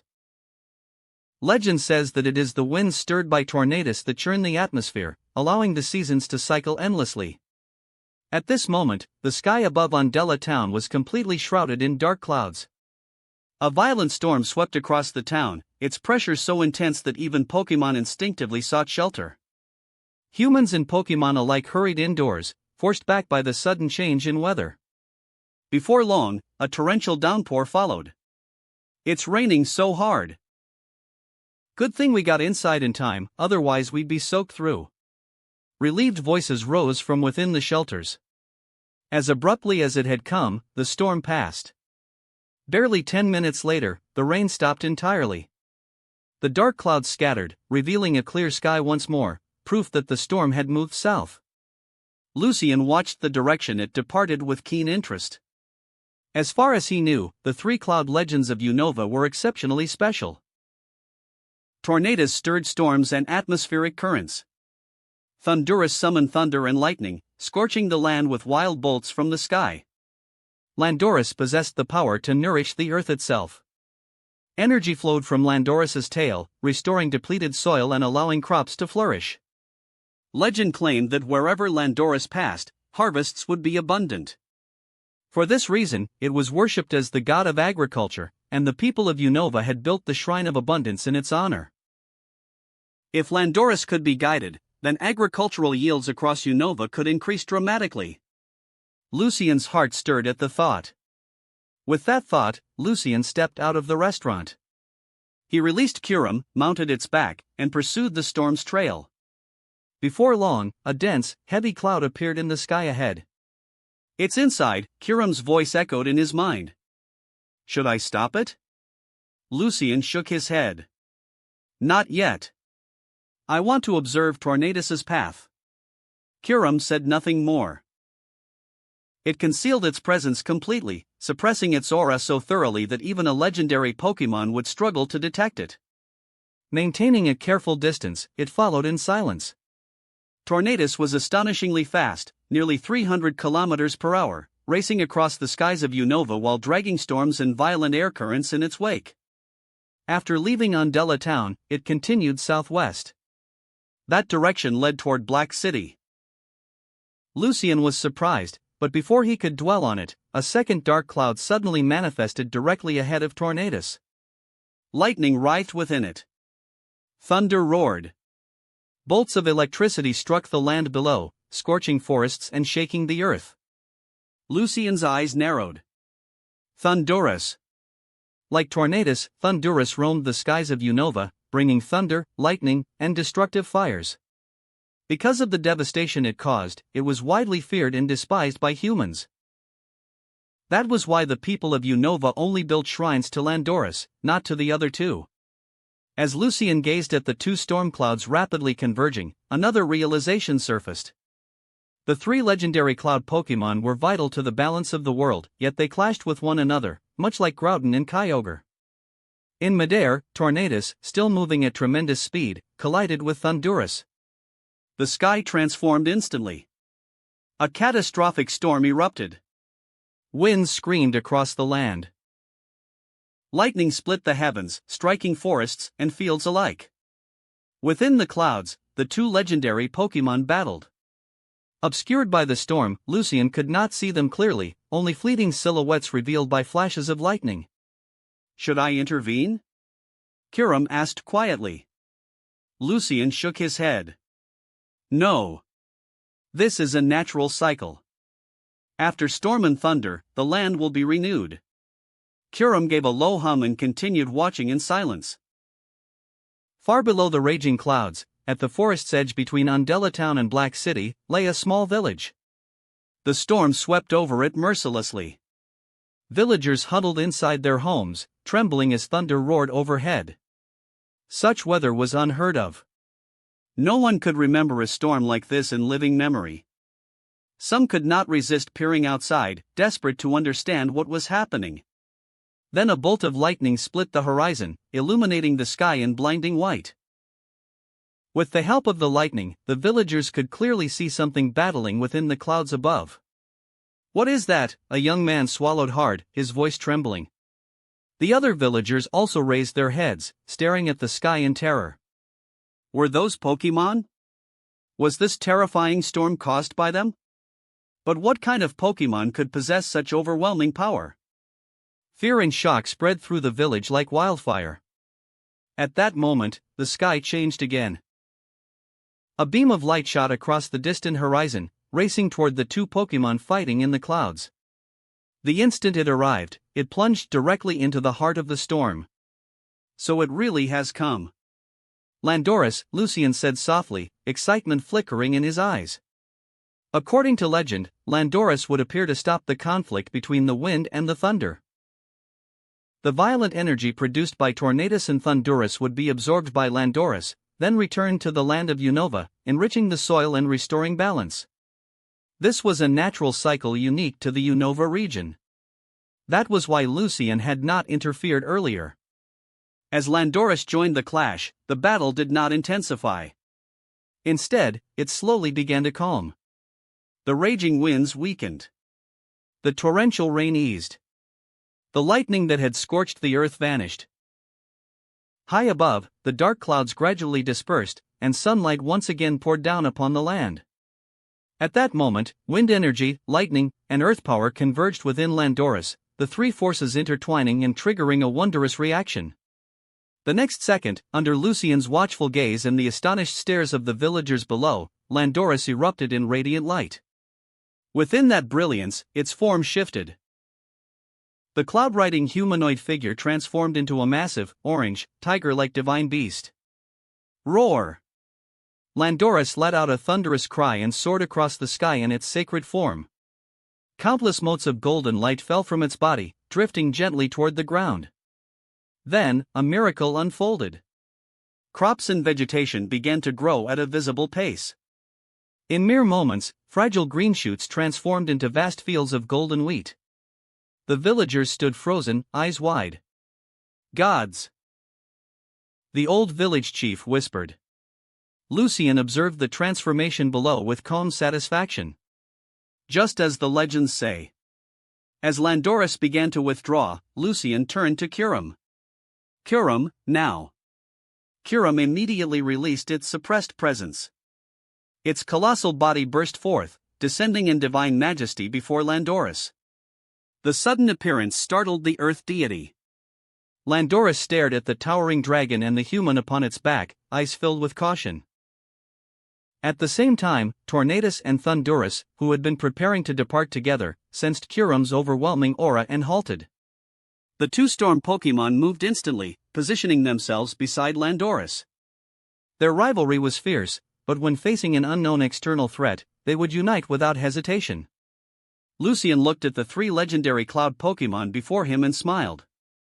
"Greetings, Landorus, Tornadus, and Thundurus." The three remained silent, their gazes sharp as they scrutinized the human before them, clearly puzzled by his knowledge of their identities. Lucian spoke calmly. "My name is Lucian. I am the current king of this land. I witnessed your power firsthand today and was deeply impressed, so I wish to introduce myself. Landorus, Tornadus, and Thundurus." Hearing this, the usually hot-tempered Thundurus softened slightly. The human before him had openly acknowledged their power, and that much was undeniably true. They were powerful. However, Tornadus interpreted those words as praise directed specifically at itself. The two storm Pokémon exchanged sharp glances, sparks practically flying between them as tension rose once more. Finally, both turned their eyes toward Lucian, clearly waiting for his judgment. Which of them was stronger? Landorus stared at Lucian in silence. It had just finished mediating their fight, and now this was happening again. For a brief moment, a trace of resentment flickered across Landorus's expression. Lucian, however, had never intended to offend any Pokémon. So he answered decisively. If we are speaking purely of strength, then Kyurem is without question the strongest. Kyurem, standing beneath Lucian, released a low breath from its nostrils and gave a small nod, calmly agreeing. Having reclaimed its complete power, it truly stood at the pinnacle of this land. The moment Lucian finished speaking, Thundurus and Tornadus shifted their gazes to Kyurem. An overwhelming pressure swept across the sky. Both storm Pokémon stiffened, their expressions instantly turning serious.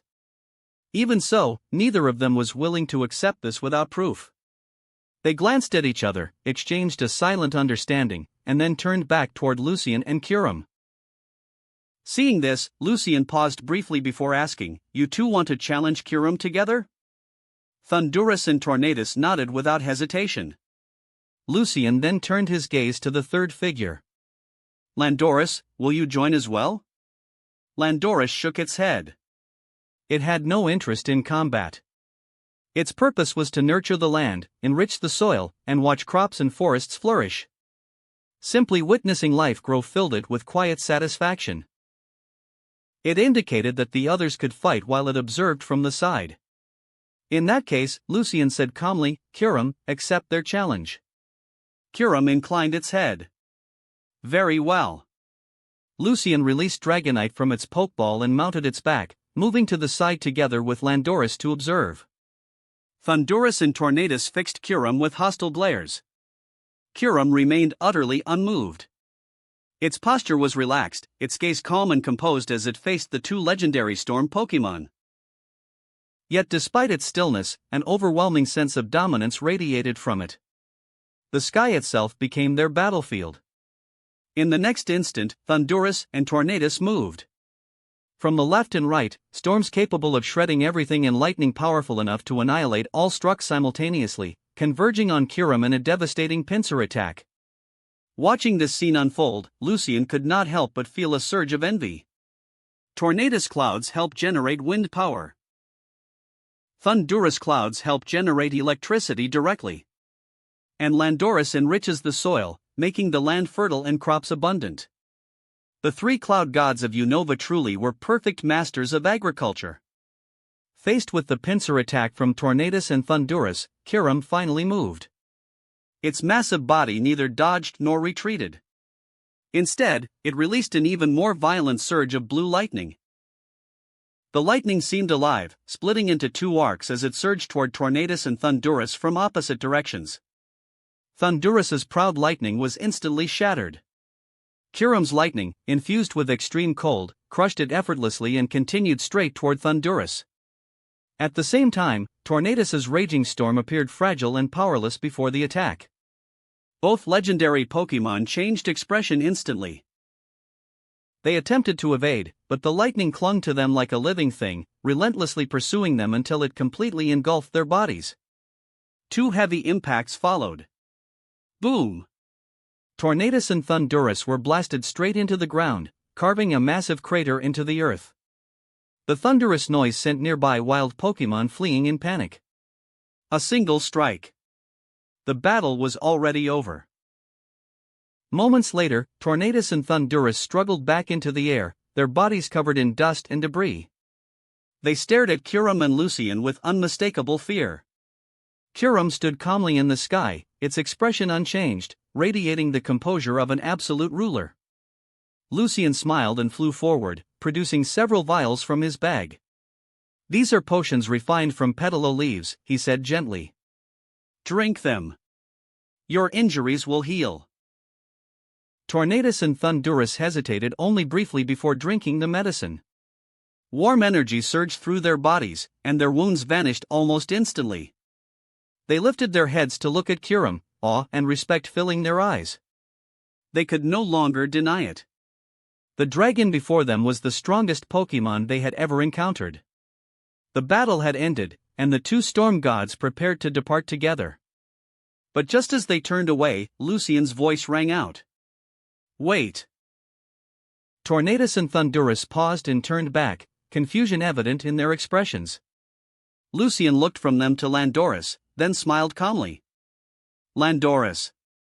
Tornadus. Thundurus," he said. "How about cooperating with us humans?" Chapter 188, Cooperation. Cooperation? Hearing this word, the three cloud gods halted and turned to look at the strange human before them.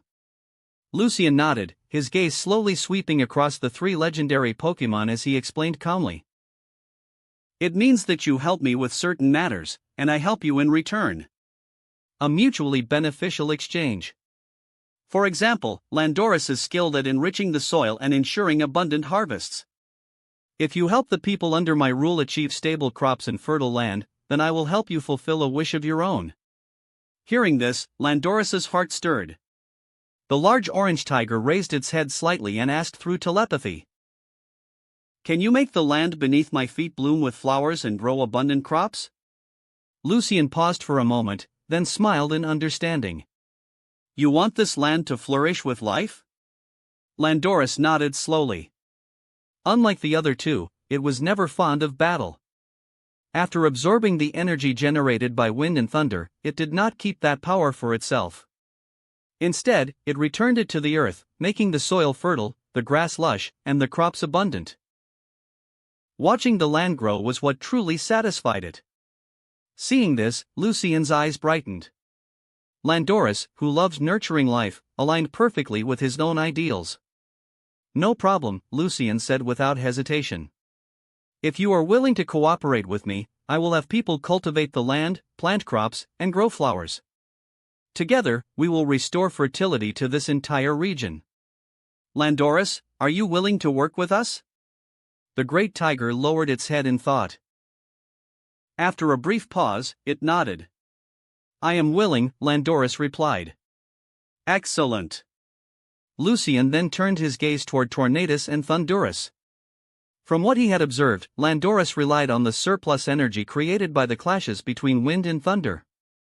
On its own, that power was insufficient. "Tornadus. Thundurus. What about you?" Lucian asked. The two storm gods exchanged glances. Finally, Thundurus spoke, its voice sharp with ambition. "Can you make us stronger?" Tornadus nodded in agreement. Lucian immediately understood. "You seek power." "Of course," Lucian replied calmly. "Not only that, I can ensure that every human on this land knows your names. Your strength will be known, feared, and respected." Thundurus's eyes gleamed. Who could resist such temptation? After a brief moment, both storm gods nodded. They agreed. At once, 3 notifications appeared before Lucian's eyes. Landorus has joined your territory. Thundurus has joined your territory. Tornadus has joined your territory. Like the holy swordsman before them, this meant Lucian could now access their detailed information. However, he did not rush to check it. Instead, he smiled and said, "Then welcome." The 3 cloud gods nodded. Lucian's vacation was not yet over. Since the 3 had little experience interacting with humans, Lucian did not immediately return to the capital. Instead, he brought them back to Undella town to finish his 3-day rest. When they returned, dusk had already fallen. After the storm, the sky was clear. Sunset clouds stretched across the horizon, and a gentle sea breeze brushed against the golden sand. Tourists and nobles walked along the beach, enjoying the peaceful evening. "So beautiful," Lucian murmured. Dragonite sat to his left. Superior stood to his right. Galat and Larvesta rested quietly nearby. Landorus, Thundurus, and Tornadus hovered behind them, watching with mild confusion. They did not quite understand why humans found such scenes captivating. Lucian simply smiled and enjoyed the moment. Later, he finally checked their information. Pokémon, Landorus. Type, ground/flying. Gender, male. Ability, Sand Force. Moves, Rock Tomb, Block, Mudshot, Stomp, Rock Slide, Earth Power, Psychic, Sandstorm. Friendship, 15. Background, omitted. Pokémon, Tornadus. Type, flying. Gender, male. Ability, Defiant. Moves, Taunt, Astonish, Leer, Tailwind, Air Slash, Rain Dance, Hurricane. Friendship, 10. Background, omitted. Pokémon, Thundurus. Type, Electric/Flying. Gender, male. Ability, Defiant. Moves, Thunder, Leer, Swagger, Bite, Thunder Wave, Agility, Volt Switch, Discharge, Rain Dance. Friendship, 10. Background, omitted. Without a doubt, these were 3 exceptionally powerful Pokémon. However, their affinity values were still quite low. Lucian understood why. For now, they were merely cooperating, not bonded. Thundurus, Tornadus, Landorus. Lucian muttered thoughtfully. If I remember correctly, there should be one more. Enamorus. The fourth of the Cloud Quartet. Enamorus first appeared in ancient records from the era later known as Legends of Arceus. It was said that when the long winter ended, Enamorus would cross the sea to the northern lands, spreading compassion and ushering in new life. Because of this, it was revered as the god of spring. But judging by the current situation, Enamorus did not seem to be present in Unova. Or perhaps, as the only female among the 4 cloud Pokémon, she simply preferred solitude and did not associate with the other 3. Unable to be certain, Lucian turned to Landorus. Landorus, do you know Enamorus? He asked. Landorus nodded slowly. She left this land a long time ago and traveled to distant regions. We no longer know where she is. Lucian nodded to himself. Just as he suspected. If his memory was correct, Enamorus was likely somewhere in the Sinnoh region, the ancient northern continent. That meant gathering all 4 members of the Cloud Pact would not be possible anytime soon. Lucian felt a trace of regret, but quickly let it go. The 3-day vacation passed quickly. 3 days later, Lucian rode Dragonite back to the royal capital. The moment he landed, Elif hurried forward to report. Your Majesty Lucian, news has arrived from the outskirts. A strange storm recently appeared between Undella Town and Black City. Local villagers witnessed 2 unknown Pokémon fighting within the storm.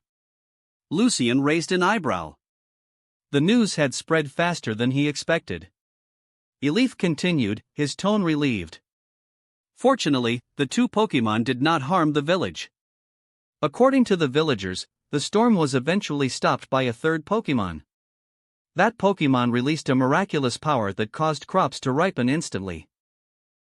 They are now planning to build a shrine of abundance to worship it. A shrine of abundance? Lucian paused, an odd expression appearing on his face. He remembered such a shrine from ancient records, one dedicated to Landorus. Could this be its origin? That Pokémon that can make crops ripen instantly. Elif sighed. If such a being could belong to our territory, hunger would no longer exist in the kingdom. Hearing this, Lucian smiled. He raised his hand and called out calmly. Landorus. Thundurus. Tornadus. At once, 3 cloud-wreathed figures floated out from behind him, their arms crossed as they hovered in midair. Elif froze. His eyes widened, his breath catching in his throat. Your Majesty, these are the Pokémon the villagers saw, Lucian said with a faint smile. Allow me to formally introduce them. Tornadus, Thundurus, and Landorus. Landorus is the one responsible for the miraculous harvest. Of course, that power would not exist without the energy produced by Tornadus and Thundurus as well. Elif stood there, utterly stunned. Your Majesty only stepped away for a short rest, and returned with 3 powerful Pokémon?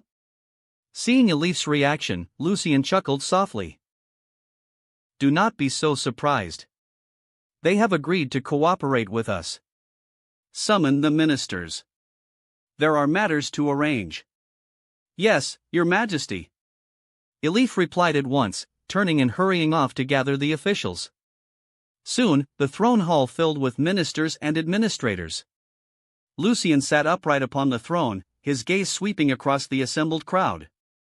Gentlemen, he said calmly, allow me to introduce 3 new allies who have joined our territory. At his side, 3 strange yet awe-inspiring Pokémon floated upon clouds, arms folded, silently observing the humans below. They are Tornadus, Thundurus, and Landorus, Lucian said calmly. As you can see, although their appearances resemble humans, their true identities are still Pokémon. To be precise, legendary Pokémon. They possess immense power. Tornadus and Thundurus can stir the atmosphere, summon storms, and unleash lightning. Landorus can absorb the energy generated by them, nourishing the land and allowing crops to mature in an instant. At first, the officials were merely stunned by the mention of storms and lightning. Such power alone was already terrifying. But when they heard that Landorus could make the soil more fertile and cause crops to ripen instantly, their expressions changed completely. What did you say? An elderly official from the Agricultural Bureau stared in disbelief, his voice trembling with barely restrained excitement. Your Majesty, is what you said truly possible? Lucian nodded with a gentle smile. Of course. You should all have heard about the strange storm that occurred between Undella Town and Black City recently. The villagers there witnessed it personally. After the storm passed, the crops in the village matured overnight. All of that was the work of these 3. It was true. The old man's eyes reddened as emotion surged through him. He had grown up during wartime famine. Enemy forces had burned fields and destroyed granaries. To keep him alive, his parents had given him their last scraps of food and starved to death themselves. No one in this hall understood the value of food more deeply than he did. If such power truly existed, then no one in this land would ever need to starve again. Landorus has already agreed to cooperate with us, Lucian continued once the room had settled. Next, I plan to dispatch teams across the entire kingdom. They will carry seeds, accompanied by Landorus, Tornadus, and Thundurus, using their power to improve the fertility of every region under our rule. Excellent, the old official cried out.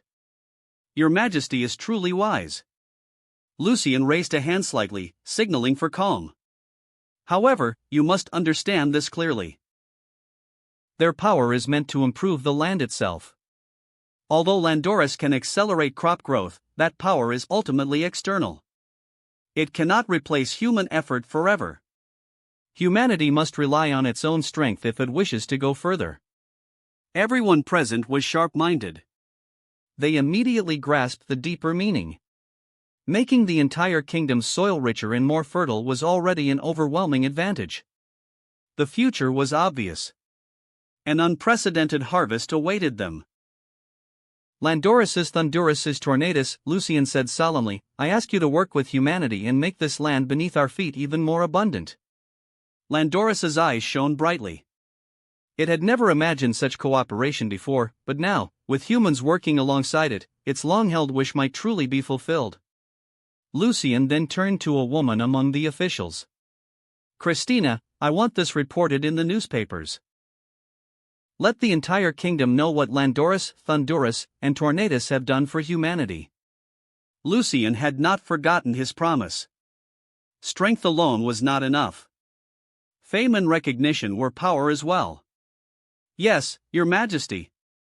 Christina replied immediately. Thundurus and Tornadus exchanged a glance, then nodded in satisfaction. Excellent. They could already envision it.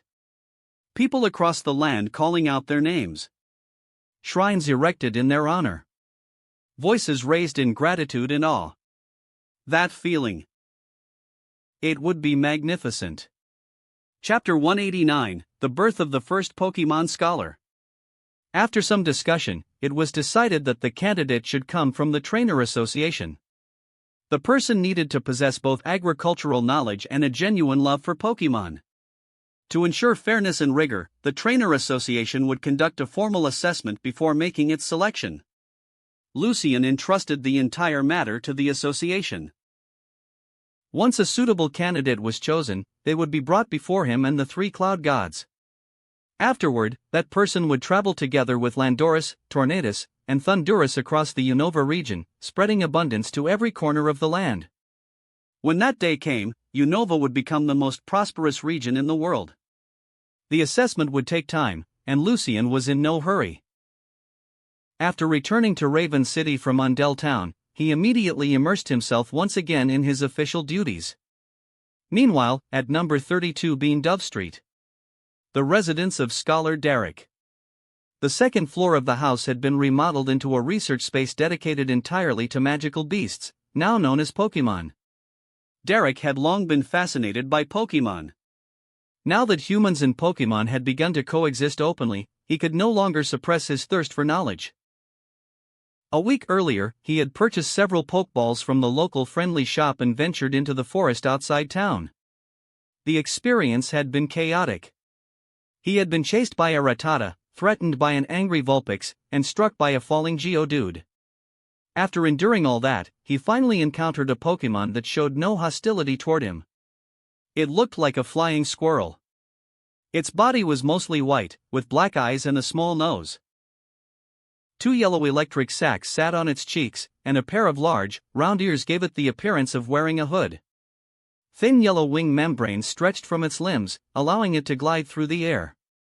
This Pokémon had not yet appeared in any newspaper reports, and Derek had no reference material about it. Based on its appearance and the strange energy it emitted, Derek gave it a temporary name: Electric Squirrel. Later, after studying it further, he learned its true name: Emolga. Lucian had previously published information about a mysterious energy known as electricity. This Pokémon was clearly capable of producing it. Emolga lived in forest trees, nesting in hollows carved out by Noctowl and other bird Pokémon. Derek had accidentally wandered into its territory. At first, he was captivated by its adorable appearance. He carefully took out Pokémon food he had prepared in advance. Lucian had once stated that capturing Pokémon was not only about strength, but also about trust and care. Emolga was wary at first, but after sniffing the berries, it gradually relaxed and began eating. Derek was ecstatic. It was his first time being so close to a Pokémon. Overcome with excitement, he reached out his hand. The next moment, Emolga reacted instinctively. A brilliant flash of yellow light erupted as electricity burst from its body, knocking Derek flat onto the ground. Even so, Derek did not give up. After repeated attempts and many minor injuries, he finally earned Emolga's approval and brought it home. The memory faded. Derek looked at Emolga, which was happily chewing on a berry, his eyes shining with curiosity. "Emolga, try using that move again," Derek said eagerly. Emolga tilted its head. Yellow electricity surged from the sacs on its cheeks, accompanied by a blinding flash. Boom! A violent explosion echoed through the room, sending pigeons outside the window scattering in fright. Hearing the noise, Derek's parents rushed upstairs. They found him sitting amid scattered papers, hair standing on end, his face blackened with soot. "Derek," the old man cried out in alarm. Derek snapped back to reality and scratched his head awkwardly. "Father, don't worry. I'm fine. I was just doing research." The couple exchanged uneasy glances. Over the past few days, they had heard screams, crashes, and explosions coming from the second floor at all hours. The mother whispered nervously, "Should we get a doctor? Our son seems a bit unstable." Derek paid them no mind. He stared at Emolga with intense focus. "Excellent. Just as I suspected," he muttered. Emolga stores electricity in the membrane between its limbs, allowing it to discharge power even while gliding. "Emolga, go play outside for a while. I need to write this down." Emolga nodded, spread its wing membranes, and flew out the window. Derek immediately grabbed his notebook and began scribbling furiously. Time slipped by without him noticing. When he finally looked up, he realized it was already evening. Emolga still had not returned. Worried, Derek hurried outside to search. After some effort, he spotted Emolga in a grassy clearing. However, it was facing another Pokémon. A grass type named Rosalia. Emolga released a powerful burst of electricity, striking Rosalia directly. But instead of collapsing, Rosalia barely reacted. The electricity flowed from its feet straight into the ground. Derek froze. A realization flashed through his mind. Rosalia used the ground to divert Emolga's electricity, thereby reducing the power of that move? Derek murmured. In that instant, inspiration struck like lightning. Type advantage. Grass-type Pokémon naturally resist electric-type moves. Derek's breath quickened. He wanted to grab pen and paper immediately and write everything down. A completely new world was opening before him. There were far too many unanswered mysteries surrounding Pokémon, and for the first time, Derek felt that these mysteries could be organized, analyzed, and understood. Just then, Rosalia noticed the approaching human and immediately turned to flee into the grass. Emolga, however, remained in place. It puffed up its cheeks and squeaked angrily, glaring at Derek. Emo. Derek snapped back to reality and quickly raised his hands. All right. It's getting dark. Let's go home. I'll give you peach berries tonight. Emul. At the mention of its favorite berries, Emolga huffed once, tilted its head, and reluctantly accepted the apology. Back home, the two finished dinner quickly. Derek barely tasted the food. He rushed upstairs and immersed himself in his research. His notebook was already packed with dense handwriting. Observations. Hypotheses. Behavioral patterns. Energy reactions. Everything he had learned since coming to Raven City was recorded inside. But it still was not enough. Under the dim glow of a kerosene lamp, Derek stared at the pages, deep in thought. Too little. This knowledge was far from sufficient. If Pokémon truly followed rules, then those rules needed to be discovered, catalogued, and taught. But within the kingdom, who could possibly know more about Pokémon than he did? The answer appeared instantly in his mind. His Majesty Lucian. If anyone in Eindhoven truly understood Pokémon, it was undoubtedly Lucian. After all, it was Lucian who had ended the war between humans and Pokémon and led them toward coexistence. If only he could meet His Majesty. Derek looked down at the notebook in his hands, heart pounding. Perhaps he should present his findings directly to the king. The decision was made. Early the next morning, Derek gathered his research materials, placed his notebook securely under his arm, and brought Emolga with him to the castle. Inside the castle, Lucian was calmly brushing the white fur of his Larvesta when a guard entered. Your Majesty, a scholar from outside the city claims to be named Derek. He requests an audience. Lucian looked up, slightly surprised. A scholar? What kind? This subordinate does not know, the guard replied. However, he brought a Pokémon with him and claims to have something to present to your Majesty. Something to present? Lucian's interest was immediately piqued. Bring him in. Yes, your Majesty. Moments later, Derek was escorted into the hall. Emolga sat perched on his shoulder, eyes darting around curiously. Derek clutched his notebook tightly, visibly nervous. Your Majesty. Derek bowed deeply. Rise, Lucian said gently. His gaze briefly passed over Emolga, then returned to Derek. Who are you? Derek straightened, excitement and anxiety mixing in his voice. I was originally a scholar in Flying Cloud City. After reading about Raven City and the great library in the newspaper, I moved here with my family. He swallowed, then continued eagerly. Since arriving, I have been researching Pokémon. This notebook contains my findings. It is the result of all my observations and experiments. Derek stepped forward, holding the notebook with both hands. This is my gift to your Majesty. A scholar? Lucien was momentarily surprised, but on second thought, it felt completely natural. Under his governance and active promotion, Pokémon culture had already begun to flourish throughout Unova. Poets composed verses about Pokémon, painters captured their forms on canvas, and children spoke their names with excitement. It was inevitable that scholars dedicated to studying Pokémon would eventually emerge. Lost in thought, Lucien said calmly, "Let me see it." "Yes, Your Majesty." Derek respectfully presented his notebook with both hands. Lucien accepted it and opened to the first page. There was a carefully drawn illustration of a massive Pokémon. It resembled an enormous tortoise, with a towering oak-like tree growing from its shell.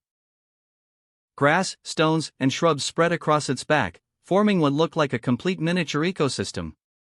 Several smaller Pokémon were depicted living atop it, building nests, breeding, and spending their entire lives there. The Pokémon was unmistakably Torterra. Beneath the drawing, Derek had written a speculative note. "Beneath the earth, does an even greater Torterra exist? Do humans and Pokémon, like these smaller creatures, live upon its back?" Lucien's eyes lingered on the page. An interesting hypothesis. He continued reading. The following pages contained records of various Pokémon, most of them grass-type species that were non-aggressive and often found near human settlements. The notes were meticulous, detailing habitats, behaviors, feeding patterns, and interactions with humans. The most recent entry caught his attention. Emolga. Lucien paused slightly when he saw the name. So he arrived at the same conclusion, Lucien thought. Is this coincidence, or fate? The Emolga section was extensive. It described its eating habits, sleeping behavior, territorial instincts, and battle capabilities. Every line showed care, patience, and first-hand observation. Lucien closed the notebook and looked at Derek. "This information is extremely valuable," he said. "Tell me, what reward do you seek for offering me your work?" Derek's heart skipped a beat. He immediately bowed and replied earnestly, "Serving Your Majesty is already my greatest honor.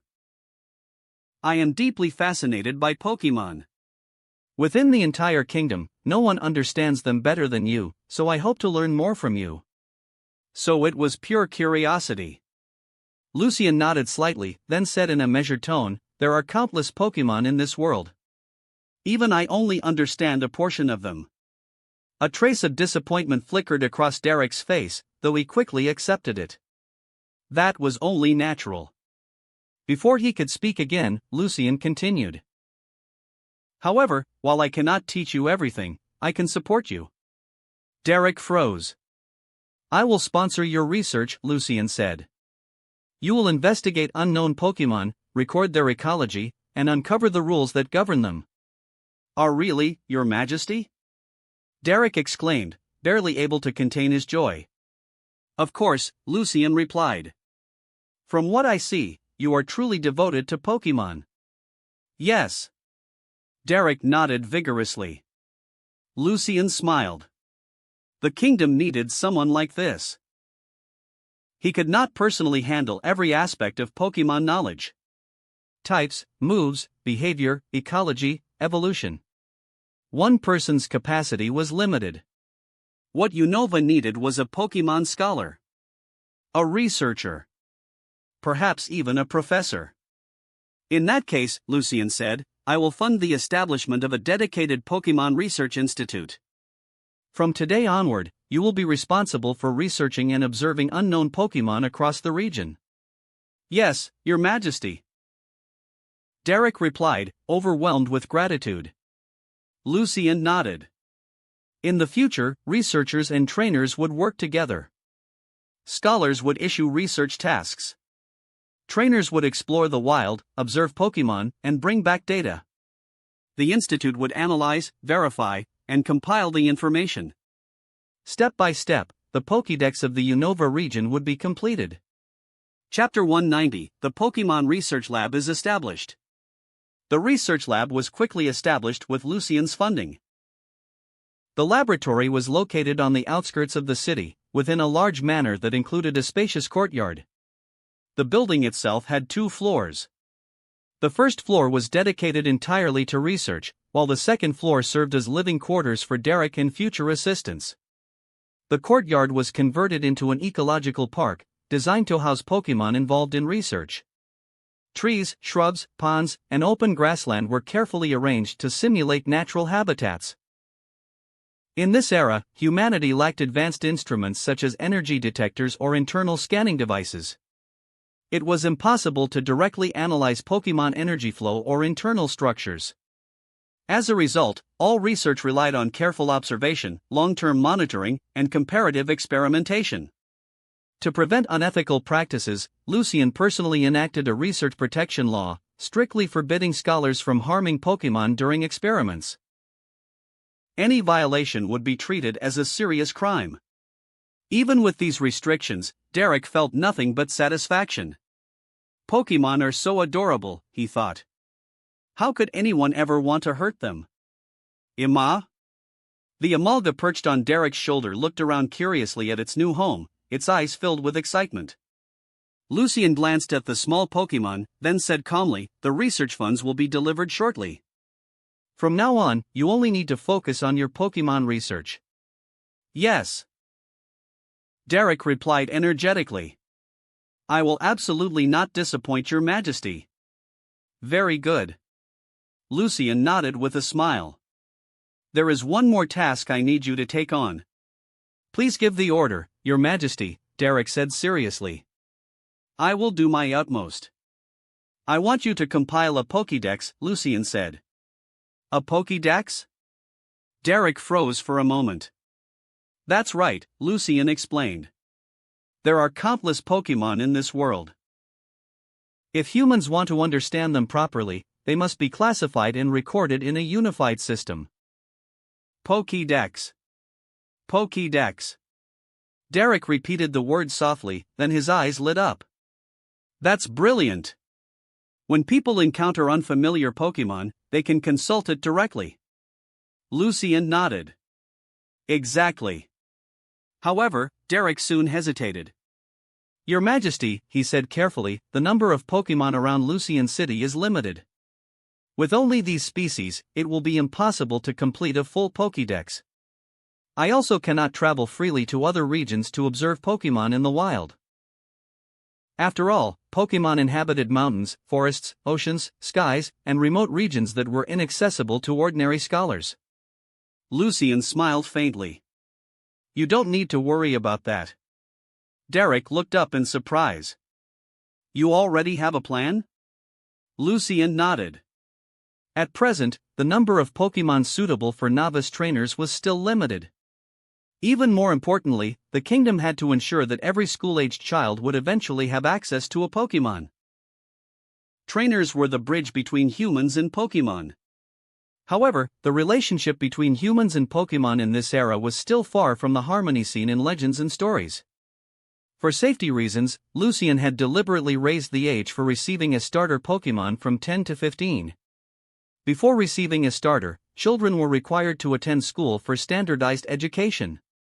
They would learn wilderness survival, Pokémon behavior, type interactions, and basic battle command principles. Only after humans and Pokémon fully integrated, and wild Pokémon became less hostile, would the age requirement be gradually lowered. Moreover, infrastructure such as friendly shops and Pokémon centers had not yet spread throughout the entire kingdom. Even the most remote villages would eventually need a dedicated Pokémon center. Facing Derek's curiosity, Lucien did not keep him in suspense. Instead, he calmly explained the entire plan, from trainer deployment to research coordination and long-term expansion. After listening, Derek's eyes lit up. Entrusting trainers to encounter wild Pokémon, sending them back to the Research Institute for care, and then observing them to compile a Pokédex, perfect. Absolutely perfect. Derek exclaimed. "Your Majesty, you are a genius." In this way, a complete cycle could be formed between trainers, Pokémon scholars, and Pokémon themselves. As Derek looked at Lucien, his eyes were filled with genuine admiration. "Your Majesty," he said hesitantly, "there is actually something I've always wanted to ask you." Lucien was slightly surprised. "What is it?" How did you come up with the idea that humans and Pokémon could live together? Derek asked. Lucian smiled, but instead of answering directly, he changed the subject. How does Lucian City compare to Twin Dragon City? He asked. Derek paused, then carefully recalled his experiences before answering honestly. Advanced. Prosperous. Friendly, he said. It's practically a perfect city. Then do you know why? Lucian asked. Because of your Majesty's wise leadership, Derek replied without hesitation. That's the truth. Without Lucian, who knew what the kingdom of Eindhoek would have become? The war might still be raging. Countless humans and Pokémon would have lost their homes and lives. The two princes might still be locked in endless conflict. Lucian remained silent for a moment. Then he spoke calmly. It's because of Pokémon, he said. It's because of their power that Lucian City was able to develop so quickly. I personally witnessed the changes Pokémon could bring to human life. At that moment, I made a decision.